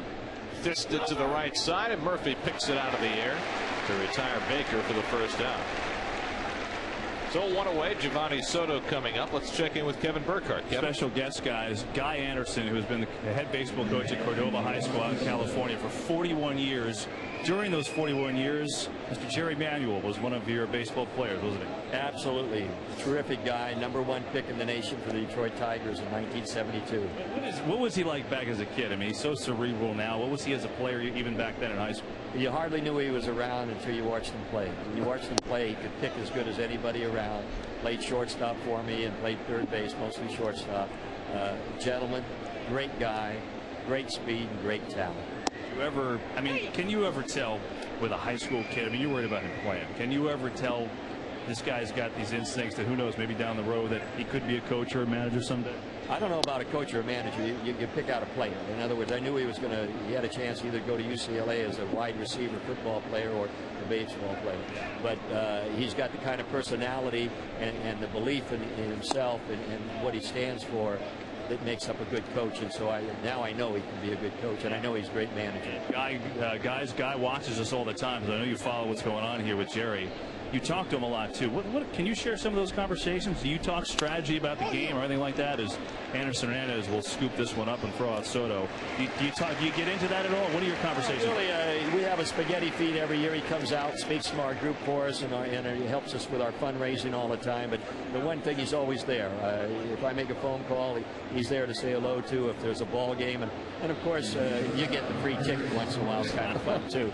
But he's just everything I deal with him. He's just a real gentleman, and I know he respects his game so much, and that's why I know the ball players have to respect him. Guy, 41 years, terrific job. Thanks for the sharing. Okay. Thank you. Enjoyed it, guys. One thing for you too. You know, we were just out in San Francisco and saw Will Venable, the Padres. His dad Max plays with a guy in the over 70 league out west. How about that? Pretty cool. Back to you. Well, Max was a pretty good hitter in his time. He was. But, you know, Jerry was a great high school baseball player, but an even better high school football player. He'll tell you that football was always his #1 sport growing up.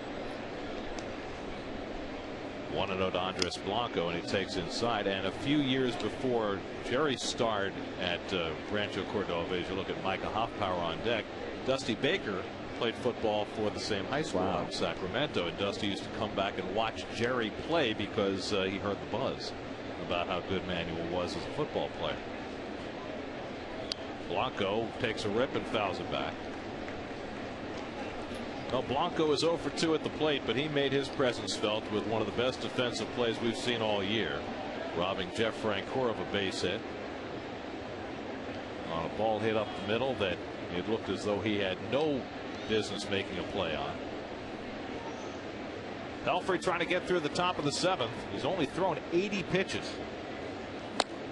There's a strike. Interestingly enough, Jerry said before the game today that before his last start, he was thinking of stretching Pelfrey out to 125 or so pitches because, you know, he thought that might help him, but then things went sour for him in that start in Colorado. Today he said he's more likely to let him have some success and get him out of there. Well, it hasn't worked out that way either because he's kept the pitch count so low that here he is pitching in the 7th inning. And he's locked in a tight game, and this is one of those where you want to push him as far as you can push him.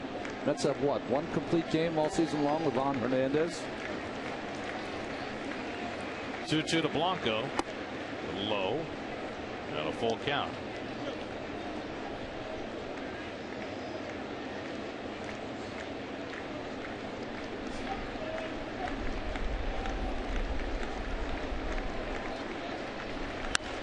Line to center, and Pagan can't get it. It trickles behind him, and Blanco's going to try for 2. Pagan's throw, and Blanco's in safely, carrying the tying run at second base. Now Pagan a little tentative as to whether he wanted to catch that ball or play it on a hop, and he got caught in between. Yeah, you called it, Gary. That he just did not know whether he wanted to make a move in, and if he had made the immediate move, it would have been an easier play. But once he stopped there, it made it a lot tougher play, and underneath the glove, and it's a double for Blanco. So just like that, the Cubs have the tying run in scoring position with 2 out. And now Micah Hoffpower will come up to pinch hit.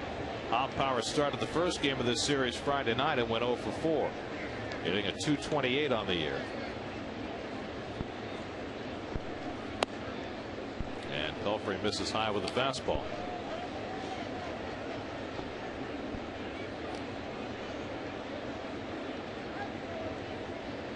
Hoffpower batting for Randy Wells, who went 6 innings, allowed 2 runs and 7 hits. 1-1. Hoffpower had the game of his life at Shea Stadium last September in a game that was of great meaning to the Mets. Hoffpower had a 5-for-5 day with 2 home runs and 5 RBIs, the first 2 home runs of his career. Well, Pedro Martinez, right? Nice job by Wells this afternoon. I can see why he's got 10 wins.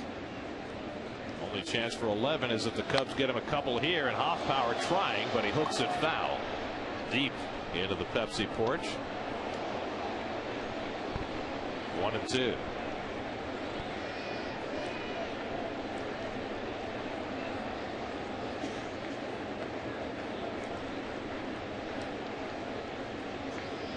Pelfrey's gone as far as 7 2/3 in a couple of starts this year. Right now just trying to finish the 7th. 1-2. Outside with the fastball. 2-2. Mike has walked only 1. He struck out 4. Sam Fuld, the leadoff hitter, on deck.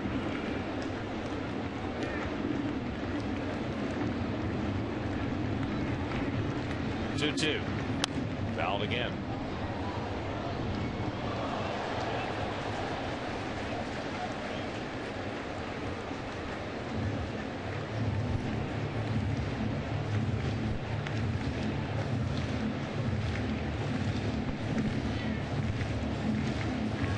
We saw earlier in this game, we were talking about different at-bats, Gary.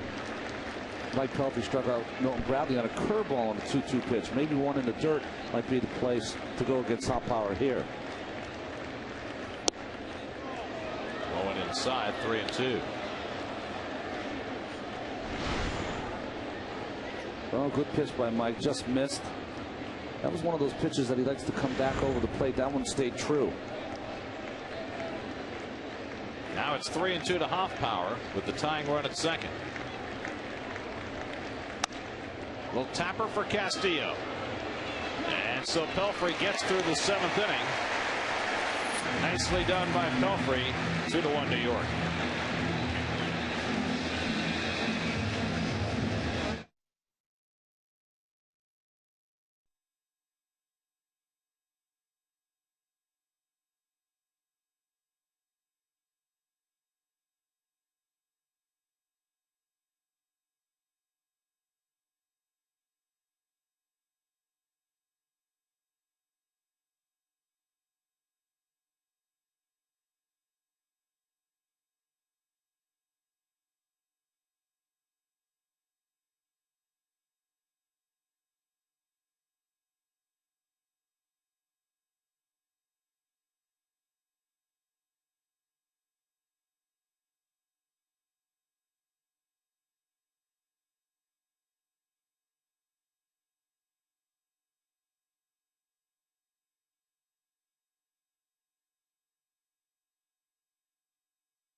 New York Community Bank, by Burger King, and by Bud Light. With just the right taste that never fills you up, the difference is drinkability.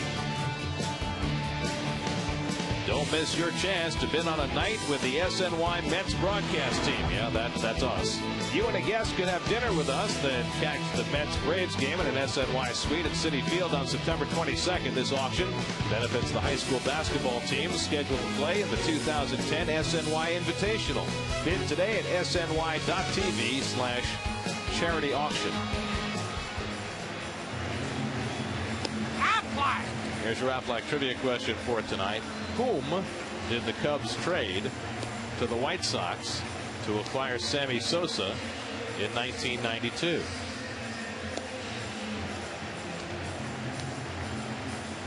Think about that. Here's your Mets upcoming schedule. Remember, all Mets games on SNY are available in HD, presented by IOTV.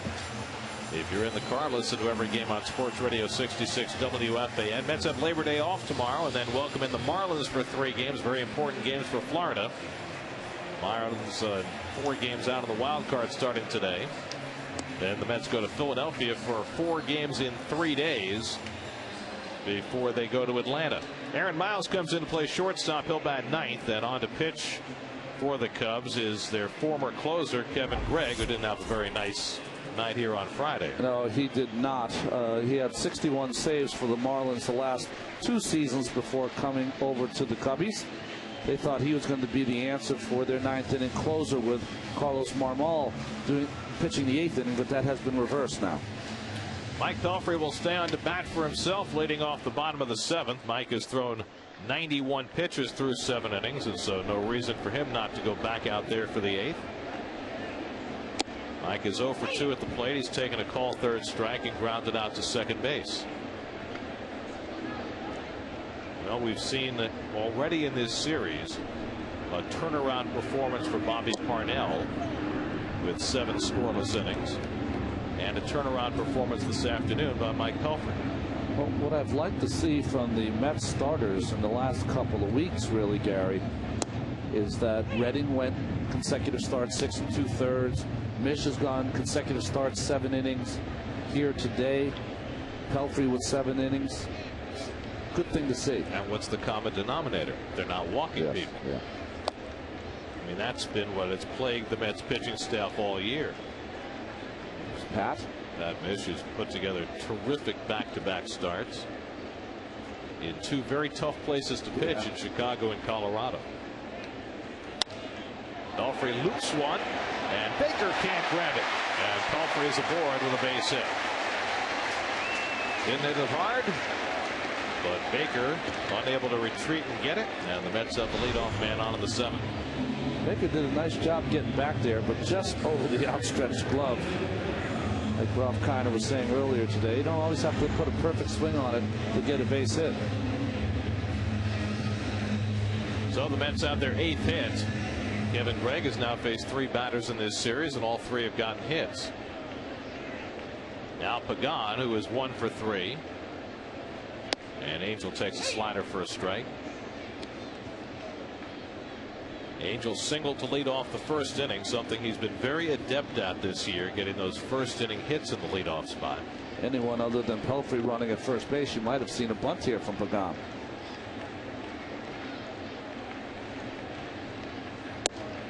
And showing bunt, he takes inside 1-1. Sean Marshall, the lefty, stays busy in the bullpen.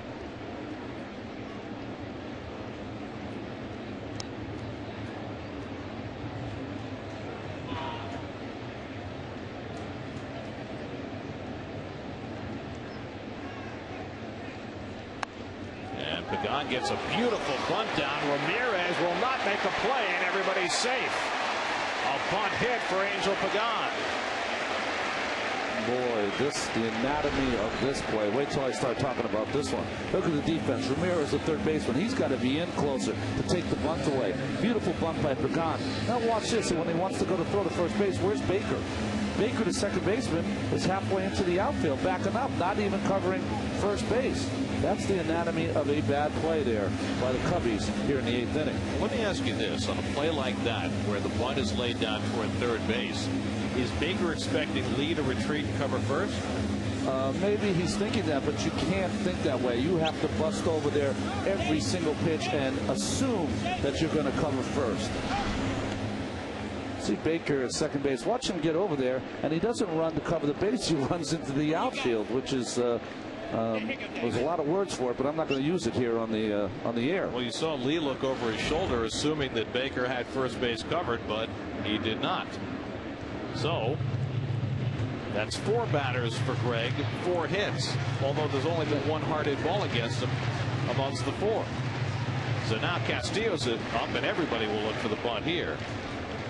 And now they'll do it different. You can see Ramirez here at third base. He should be even more. You'll see Lee who'll attack from first base. This is not an easy play to get Pelfrey from second to third. It's got to be a great bunt, and Louis knows that, and he's going to make sure that to ensure that Pelfrey gets to third base, the key for you, for Castillo, is bunt the ball hard to make sure that Ramirez has to field it.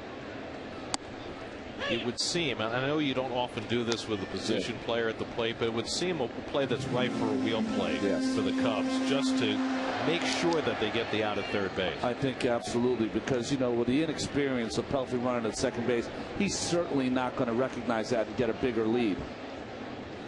Castillo bunts it in the air, and Ramirez can't get it. It's a foul ball as Ramiro lost his glove in the effort. Might have hurt his left hand. Well, he had the weight on this baseball, does not get a great jump, and just misses that play. You're right, Gary. Boy, that wrist of his just folded underneath his body with that dive. Already playing with a bad left shoulder, Ramirez.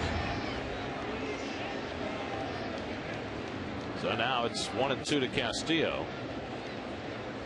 And the Cubs will hedge a bit on the bunt defense. And Louis takes it high, set to swing away, 2-2.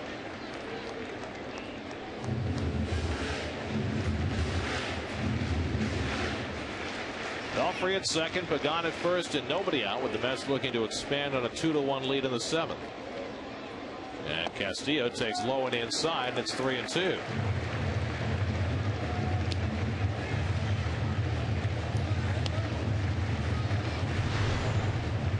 This is why you have to be as a Coors Light freeze cam.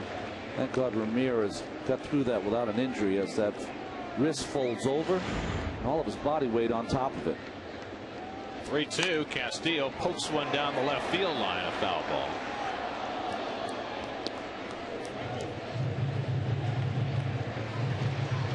Louis has a sacrifice. He's flied out, singled and scored a run. David Wright waiting on deck.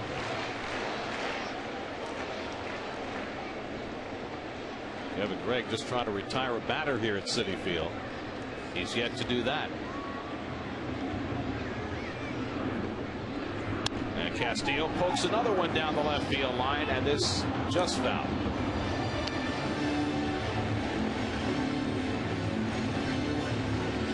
He's got a sight set on that left field line. Bobby Scales shading over that way and taking another couple of steps toward the line now. Playing him at pitcher depth. Yeah, you got to play Louis shallow in left field. Scales not an experienced outfielder. This is only his second big league game out there. In there for a call, strike 3. So Gregg gets the first out. No execution or lack thereof. Louis wasn't able to get the bunt down. Got into a pitcher's count, and Gregg makes the pitch. That fastball inside and up. So Castillo retired, 1 away. And now David Wright coming up as Soto and Gregg discuss how to pitch to David, who's 0 for 3 today. Last time up at a ground ball to third. Ramos Ramirez backed off on it, played it into an error, and it cost the Cubs the go-ahead run. But Murphy followed with a base hit.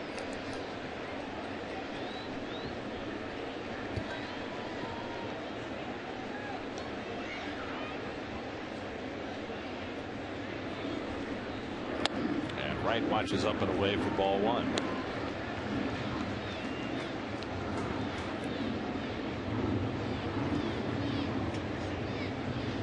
Pelfrey spending this inning on the base paths. We wonder what effect that'll have on him in the 8th inning.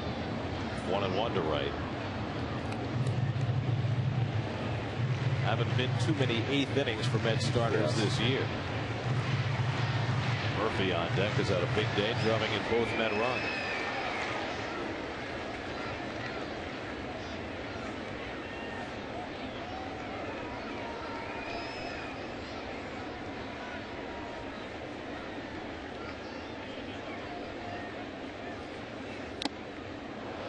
One and two to right.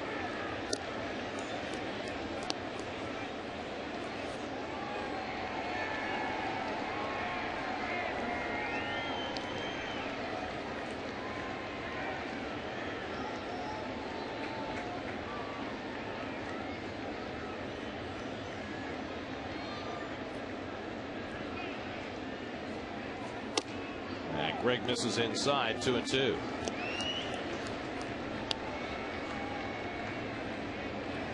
David 2 for 8 in his career against Kevin Gregg. He lost the closer's job in Florida last year and lost it again in Chicago this year. Popped up in foul ground. Soto back for a look, but out of play.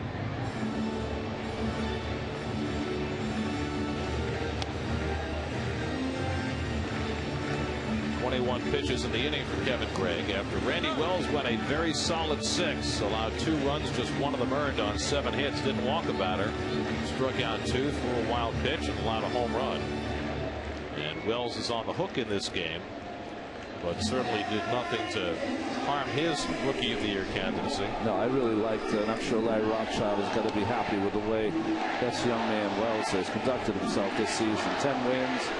You can really see why he has 10 wins. Just outstanding today. A couple mistakes. That's going to happen. 2-2 to right. And David fouls the slider away.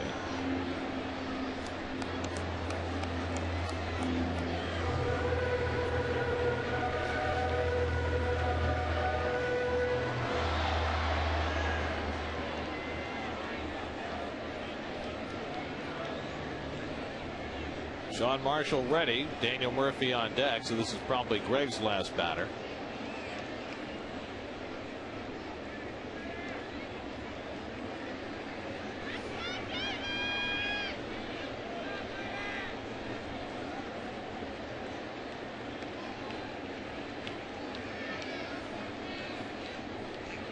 This will be the 7th pitch of the at bat to David Wright. It's slowly to third. Ramirez goes to second, gets the force out there on Pagan for the 2nd out. So 2 away, runners now in the corners, and we'll see if Lou Piniella makes the move to the lefty with Murphy coming up.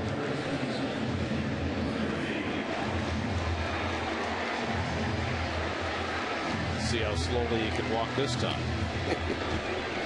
It looks like he's going to leave him in. Looking to set world records. He's a little tired from that last walk. For the slow walk. So Murphy, who's had a big day today, a home run and an RBI single, 2 for 3. And Daniel takes a strike. Murphy now with 9 home runs and 51 runs batted in.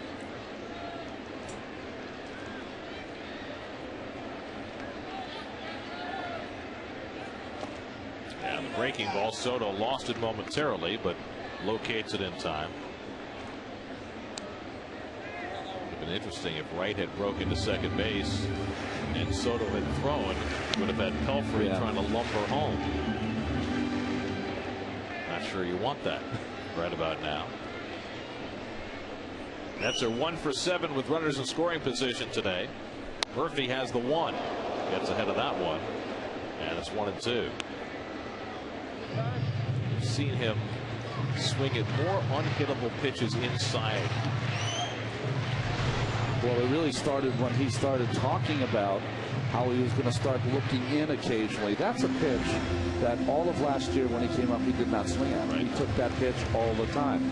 Jerry Manuel talked about that for a young hitter. He had as good an eye inside, outside, up and down of anyone he'd ever seen. That has changed a little bit this season. 1-2 from Gregg.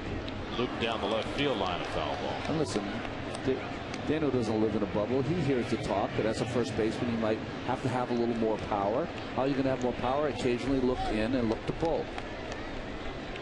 Because there's not a lot of home runs that are going to be hit to left center by left-handed hitters. And then the next step is identifying those pitches and laying off the ones you can't hit.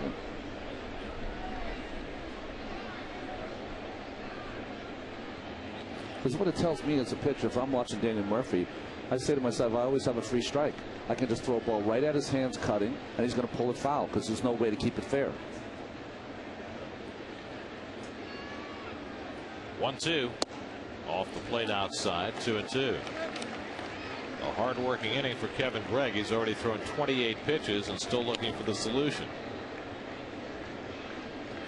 Well, his eyes look very serene. He's not sweating, but you can tell the nerves by one thing, how he's working that gum. Murphy cracks one to center field. Ball got turned around, and he can't get it. Pelfrey in to score. White is right behind him. Murphy heads for third. A 2-run triple for Daniel Murphy. He's driven in all 4 runs, and the Mets lead it 4-1. Third triple of the year for Murphy. He's homered, he's singled, and now he's tripled, and he's driven in 4. Well, nice job by Murph on this breaking ball down. Went down and got it, and you called it correctly, Gary. Just got the bad jump on a day that he's gotten beautiful jumps all afternoon long, but made a mistake there. And then Pelfrey, of course, is going to score easily. And David, as soon as that ball got over the head, you knew he was going to score the 4th Mets run. And Full nearly made a terrific play out there at the end of it. But a big day for Daniel Murphy, and now Jeff Francoeur takes low and away, and it's 2-0. On the ILTV pitch differential, sometimes you make a better pitch than you want. Soto with the glove, and that ball is below the target. It should have been a good pitch, but did not work out. It's hard to hit a pitch nearly off the ground and hit it 400 feet to center field. Yeah, I think that Gregg, what he wanted to do is bounce this pitch. He wasn't able to do it, but you're so right. Just caught it right on the good part of that bat. And of course, Murph always hustling out of the box. So Murphy with a huge afternoon. 3-0 now to Francoeur, and he takes a breaking ball for a strike. Not too many guys get 3-0 breaking balls, but Jeff does. And Lou Piniella, who had the left-hander ready in the bullpen for Murphy, opted to stay with Gregg, and Murphy made him pay. Ball 4 to Francoeur, a tough guy to walk. And the inning continues. Now with the left-hand hitting Sullivan coming up, Lou will come out and he will make the move and pull Kevin Gregg, who has had a star-crossed series, out of this game. Mets have scored a pair. Daniel Murphy having himself a big-time day. Sean Marshall will come out of the bullpen. The Lincoln Mercury called to the bullpen with the Mets up 4-1 in the 7th.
lefty Sean Marshall comes in to try and get the final out here in the bottom of the 7th. Well, this will be his 39th relief appearance. He has 9 starts on the season, as he has been their spot starter of the bullpen here to get the left-handed Sullivan.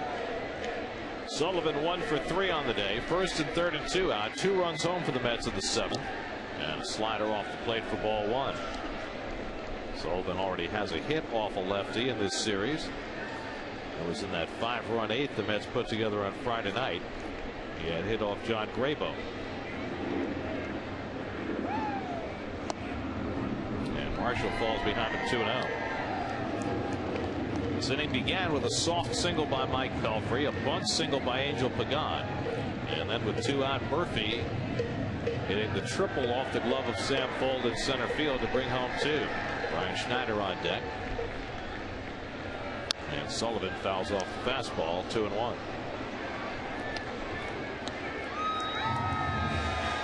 So Pelfrey getting a little time to hydrate and rest after his trip around the bases. Well, this is a good test for him. This is a game I'd like to see him take the ball and run with it. Finish this game.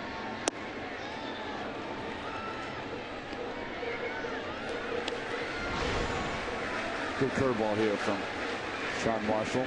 Probably his best pitch out of his repertoire.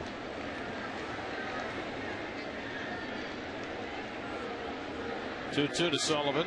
And that breaking ball in for a call, 3rd strike. So Marshall comes in to get the left-hand hitter out. And he didn't get this left-hand hitter out because he wasn't called upon to. Murphy's had a huge day. A homer in the 4th. An RBI single in the 5th. A 2-run triple in the 7th. He's got all the RBIs for the Mets with a 4-1 lead going to the 8th.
If you're traveling and you can't watch your Mets on SNY, you can always catch the game on your computer with MLB.tv, the ultimate baseball experience featuring 100 out-of-market games per week live on your computer, and catch those you missed on demand. For more details, visit Mets.com, where baseball is always on. 100 Met games a week, that might be excessive. Here's your Toyota text poll results. We asked who do you think should win the Cy Young Award, and you were saying there should be a repeat winner. There you go. Tim Lincecum getting your votes. Chris Carpenter's second. Josh Johnson's working on a shutout today in Washington. 2-0 in the 7th for Florida. Sam Fuld leading off in the 8th inning. Pops the first pitch up to shallow left. Sullivan hustling in to call. 1 pitch and 1 out for Pelfrey in the 8th. Let's check in with Chris Carlin. He's standing by with the New York State Smokers Quit Line game break.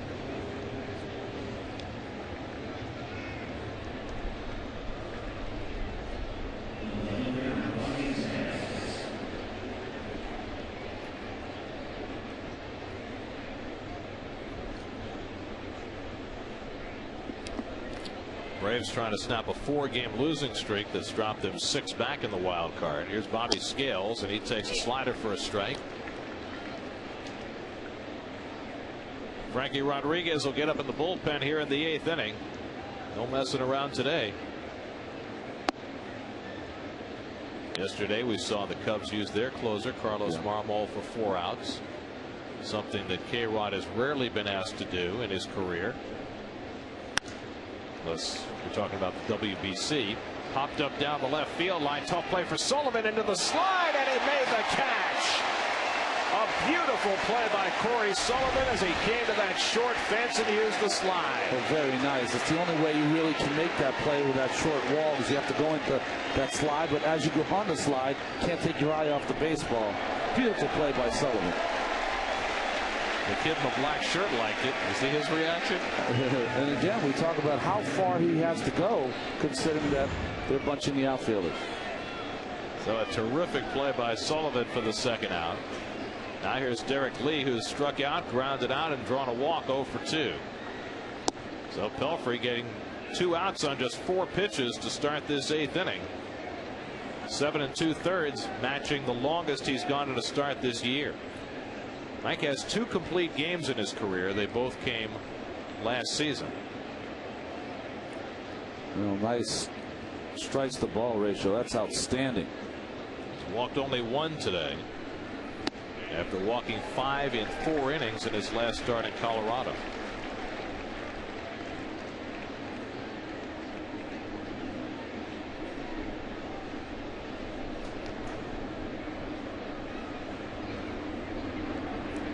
One and 1 to Derek Lee, and he works him inside. 2-1. Pelfrey bidding for his 10th win of the year today.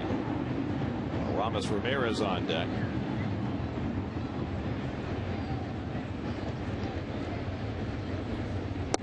And Lee tries to hold, and he went around. Jim Wolf with the call. 2-2. Well, check the swing out here of Lee. Yeah, he definitely went through the strike zone. Even Keith might agree with that call. Maybe. 2-2. Fouled away. A little lesson for you guys out there. Sam Fold, who's intelligent players who watch Frankie Rodriguez. Leading off this inning with the home run hitters, Lee hit 2 yesterday. Ramirez hit 1. He swung at the first pitch and made an out. That's something you just can't do. In that situation, you've got to get on base, or at least take a strike, have a chance to maybe get on base. But you know why I think he did? Yeah. He thought he should have caught that ball in center field that Murphy hit that went off his glove, and he was bound and determined to get a hit to make up for it. I totally understand that kind of competitiveness, but as far as taking at him bat in a major league game, those are the little things that you have to know. 7th pitch to Derek Lee, and bounce foul again.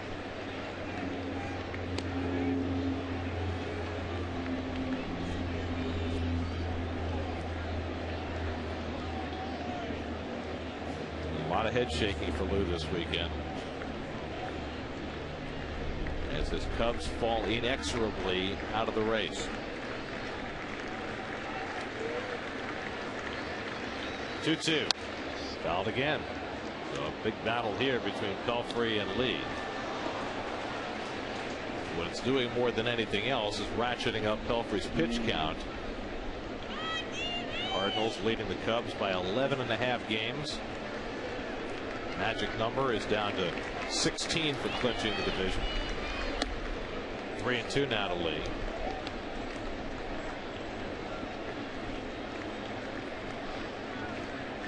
Cubs without Alfonso Soriano, sitting out with a knee injury. 10th pitch of the at bat. Struck him out. Mike Pelfrey strikes out Derek Lee. A 1-2-3 inning for Pelfrey, helped out by a terrific defensive play by Corey Sullivan. Sullivan with a sliding grab, and the Mets with a 4-1 lead.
That's a great bridge. All the bridges are great in New York. It's just a great experience to run across there, and there are people walking, and you meet people from all walks of life on that bridge. Here's the answer to your Outflight Trivia question. Whom do the Cubs trade to the White Sox to acquire Sammy Sosa? George Bell, 1987 American League MVP. The greatest Rule 5 draft pick in Major League history. Jorge, he was a great guy. Didn't he hit 3 home runs on opening day once in Toronto when he was there? I've got a good story about George Bell. He's playing in Syracuse. I'm playing for the Tidewater Tides. We get in a situation where I have to drill him in a game. As Fernando Tatis going to come up. So I drill him in the game. He comes out. He ends up getting suspended for the next game. And in those days, after you pitch, you'd have to go in the stands and chart the pitches. Right. So he and I sat next to each other the next day in the stands. He's suspended. I'm doing the charts. And we had a great discussion. Became friends after that. Pretty funny. David Patton gets up in the Chicago bullpen. Fernando Tatis is batting for Brian Schneider. Interesting call here. Schneider 2 for 3 today. But that's the flexibility you have with expanded rosters, with the Mets carrying 3 catchers. So Tatis gets the at bat against the lefty Marshall, and it's ball 1.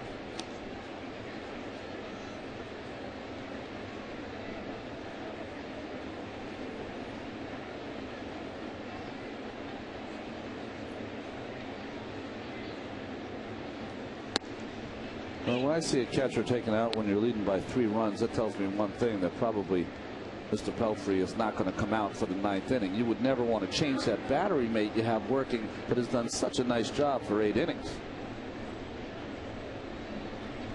Well, it's interesting in light of what Jerry said before the game today, as K-Rod is throwing in the bullpen.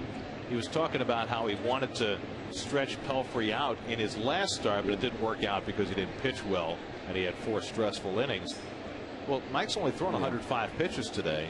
It threw 8 innings as Tatis rockets one foul down the left field line. And you think if you're ever going to have a young pitcher finish a game, or at least start the 9th inning, since you have at least a 3-run lead going to the 9th, this would be the day. Agreed. I think that you know, I heard some really interesting comments from when Kevin did that nice interview with Freddie Gonzalez, and Freddie Gonzalez was talking about his horse, Josh Johnson, who's pitching today. And he said, you know what, I have to see what he can do. I've got to push him at times because he wants to be pushed. He's talented enough to be pushed. So I do go 120, 130 pitches with him, where you might think to hold him back because he's coming off an injury, but he's ready to go. And sometimes you got to let someone that's ready to go. You know, the other side of it, Gary, is you could look at it this way. The last few starts have not been good for Mike. Maybe you just want him to leave on a real great high. Well, it looks like they're going to bat for him because Nick Evans is hanging around in the hole with a bat. Long turn at bat for Tatis, and he goes down swinging. So Marshall has faced 2 batters and fanned them both. That's the first out of the bottom of the 8th. Mets are off tomorrow. Tuesday night, we're back with you as the Mets open a 3-game series with the Marlins. Tim Renning against Rick Vandenhurk here on Tuesday night. And I believe Keith will be along to join us. I think we got a lot of 3-man booths coming down the stretch, right? Well, we're going to have a 3-man booth Tuesday, but only for 8 innings. Because in the 6th inning on Tuesday, we have the no-man booth. Oh, that's right. It will be the silent 6th inning. So we can leave? Is that what you're saying? If you want. Oh, no one will know the difference if you do. I'm sure Keith will go through at least 3 ice creams in that inning. There's nowhere to go. Hernandez lines one into right field, and Anderson has a 1-out single. Almost knocked Milton Bradley over. So the Mets have the first hit off Marshall, their 11th hit of the game. And now Nick Evans will bat for Mike Pelfrey. So Pelfrey will exit 8 innings. He gave up just 5 hits and 1 run. He walked only 1. He struck out 5 through 105 pitches, and a tremendous bounce back effort for Pelfrey, who over his previous 9 starts had gone 2-6 with a 6.1 ERA. But I think even more important was the poise that Mike showed on the mound today. He showed incredible poise. He had a nice tempo working. He was working almost double time quicker than he usually works, and all of those things are good for him. He should take a picture, a snapshot of this game and keep it in his mind as he moves along with his career. It was just a beautiful effort.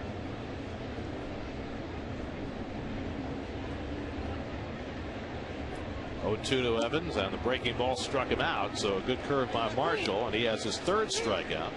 You know, looking at Mike on that bench, it's pretty funny, isn't it? How different 5 days can make. Last time when he left the game, of course, just tormented on that bench, and today, he's got to feel great about his effort today. Successful commute. It's a chicken and egg thing. That's right, absolutely. Here's Angel Pagan, who has 2 hits today, including a bunt single in the 7th inning that set the stage for a couple of runs. And he takes a strike.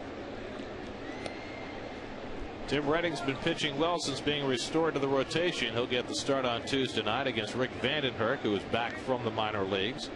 Marlins ran the thick of the wild card race. Last 2 years, the Marlins have ended the Mets season on the final day, and the Mets with a chance coming down the stretch here with a lot of games against Florida to exact a little retribution.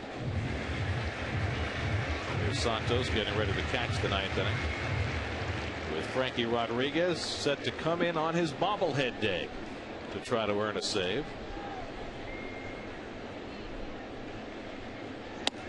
And Pagan down swinging, so Marshall faces 5 batters, strikes out 4 of them.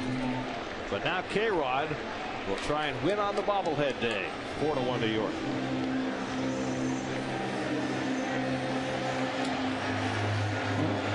Let's just hope that Murph never has a chance.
The Frankie Rodriguez bobblehead doll.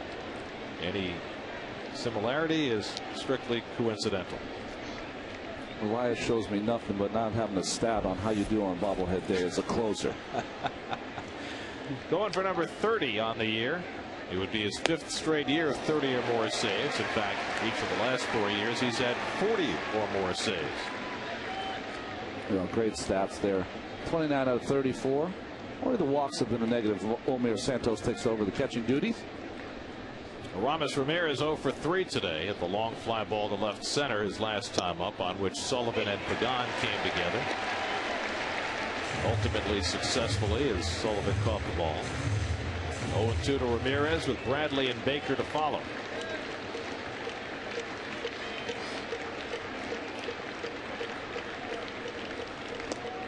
Skipping away, and it's 1-2. Well, if you're looking at this game and you're saying to yourself how the Cubs are not in this race, or mathematically they're in, but how come they're not atop the division? All you have to do is look at that 7th inning. Pagan getting on with a hit with second baseman Baker not covering the bag. The little things. Struck him out. Rodriguez fans Ramirez, 1 down in the 9th. Good change up here from Frankie. Bottom just drops out. Well, the last time the Mets won a series, you got to go all the way back to late July when they beat the Rockies in a series here at Citi Field. That was the latter part of a 5-game winning streak for the Mets. They did not win a series in the entire month of August, and here we are on the 6th of September, and they're poised to win one today. Milton Bradley takes ball 1. That's won 3 out of 4 from the Rockies in that series. Lost the Sunday night game, and it all started to tumble down from there. Not Sunday night, but the second half of the day-night doubleheader. Sometimes you give those stats, Gary, and I don't say it on air, but I'm going, wow. I mean, that's very telling. Because the game consists for these teams of a winning series. That's how you win a championship. Well, the Mets will have a chance to play a little better coming down the stretch. I mean, they're supposed to get Carlos Beltran back on Tuesday night when they open their series with the Marlins. They might have John Maine back next Sunday. You know, the guys who have been filling holes on this team have been doing it for a long time, and you know, some guys have thrived in those roles. I mean, people like Pat Mish and Corey Sullivan, these guys have stepped up and done more already than you would have expected them to. Pulled foul outside first, but you know, ultimately you need your best players to be able to compete at a high level. So just a thought, when Beltran comes back, do you believe Pagan's going to move to left field and get the majority of the time? Well, I don't think Carlos is going to play every day. Okay. I think he'll play most days, but I think when he plays, Pagan will share left with Sullivan, and we'll see how Jerry raises his personnel. 2-2 to Bradley is low and inside. The other thing you don't know is you don't know if Jeff Francoeur is going to play the rest of the season. I mean, he's got that torn ligament in his thumb, and just as Alex Cora reached a point where he decided to shut it down and have the surgery, I mean, I know Jeff wants to play every day till the end of the season, but I don't know if that's going to happen or not. 3-2 to Bradley. Line to second, caught by Castillo for the second out. So the Cubs are down to their final out. And right after the game is over, be sure to join Chris Carlin and Bobby Ojeda for all of today's highlights, exclusive interviews. We'll hear from Mike Pelfrey about his terrific day and Daniel Murphy about his. Jerry Manuel's post-game reactions as well on Lincoln Mercury post-game live right after today's game and after all 162 Mets games right here on SNY. Jeff Baker, the final hope for the Cubs, 1 for 3 on the day, and he fouls off the first offering. Baker scored the only Chicago run after singling to lead off the 5th. Baker with 6 hits in 10 at-bats in this series.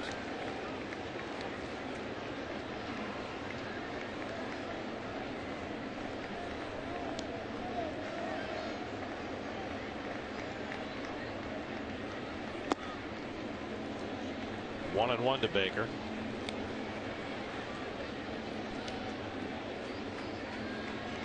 And the Cubs fade into the sunset.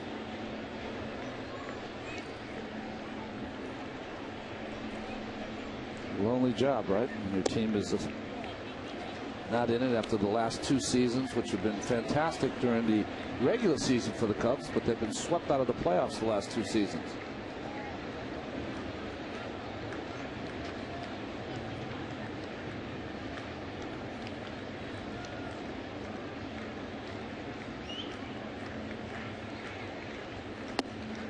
There's a strike. And now K-Ron 1 strike away from his 30th save.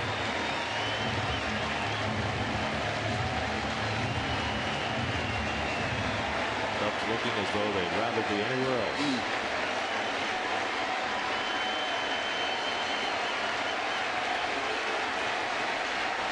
Two-two. Long away.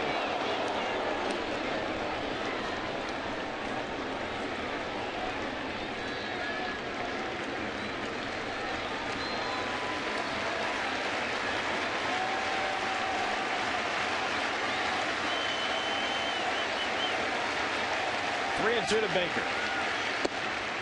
Ball 4. And so the game continues. A 2-out base runner for the Cubs. Just the second walk issued by Met pitching today. Only 2 walks yesterday. For the team that's issued the most walks in the majors. So now Giovanni Soto drove in the only Cubs run with a double in the 5th inning. Cubs need one more base runner to get the tying run to the plate. Kosuke Fukudome has come out on deck to pinch hit if Soto can keep it going. Castillo in for a word of encouragement.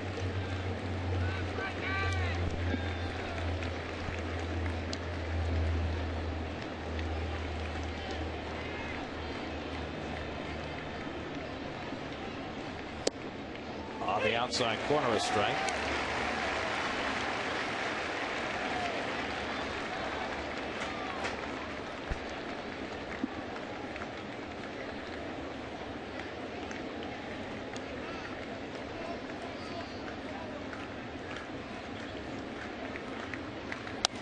Soto pops one foul, and again the Cubs are down to their final strike.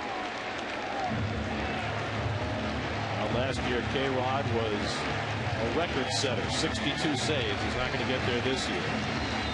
But even in his worst season, kind of like Bruce Springsteen singing "Mary Queen of Arkansas." Still pretty good. Still great.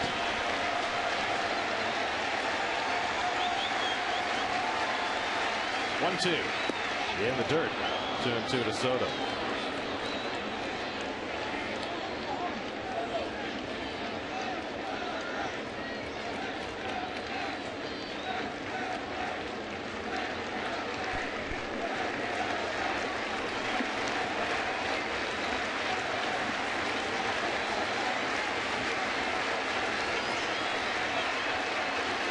Two to Soto. In the dirt. Well, Frankie making it interesting with 2 out in the 9th. Couldn't get him to bite at the changeup. If Soto gets on, then the tying run comes to bat.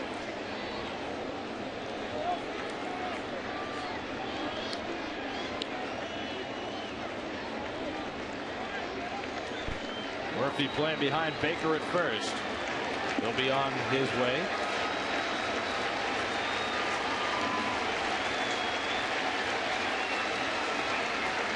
Three-two. Ripped down the left field line. A base hit for Soto. It'll roll to the wall. That'll score Baker.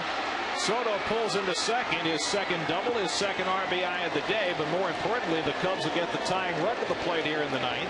It's now 4-2 New York. So twice the Cubs have been down to their final strike, and they survive. Well, this fastball up in the strike zone. Soto jumped all over it. Again, a long run for Sullivan to the wall. By the time he gets there, Baker, of course, to score. And Mike Herbst, the assistant trainer, and Jerry Manuel are coming out. And there's some concern now for K-Rod.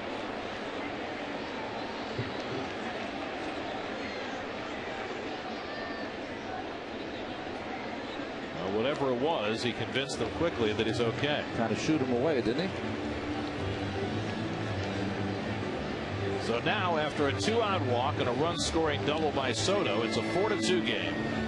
And K-Rod still has 1 out to get, and it'll have to be Fukudome who comes up to bat for the pitcher in the 8-hole. Fukudome started the first 2 games of this series and went 1 for 9.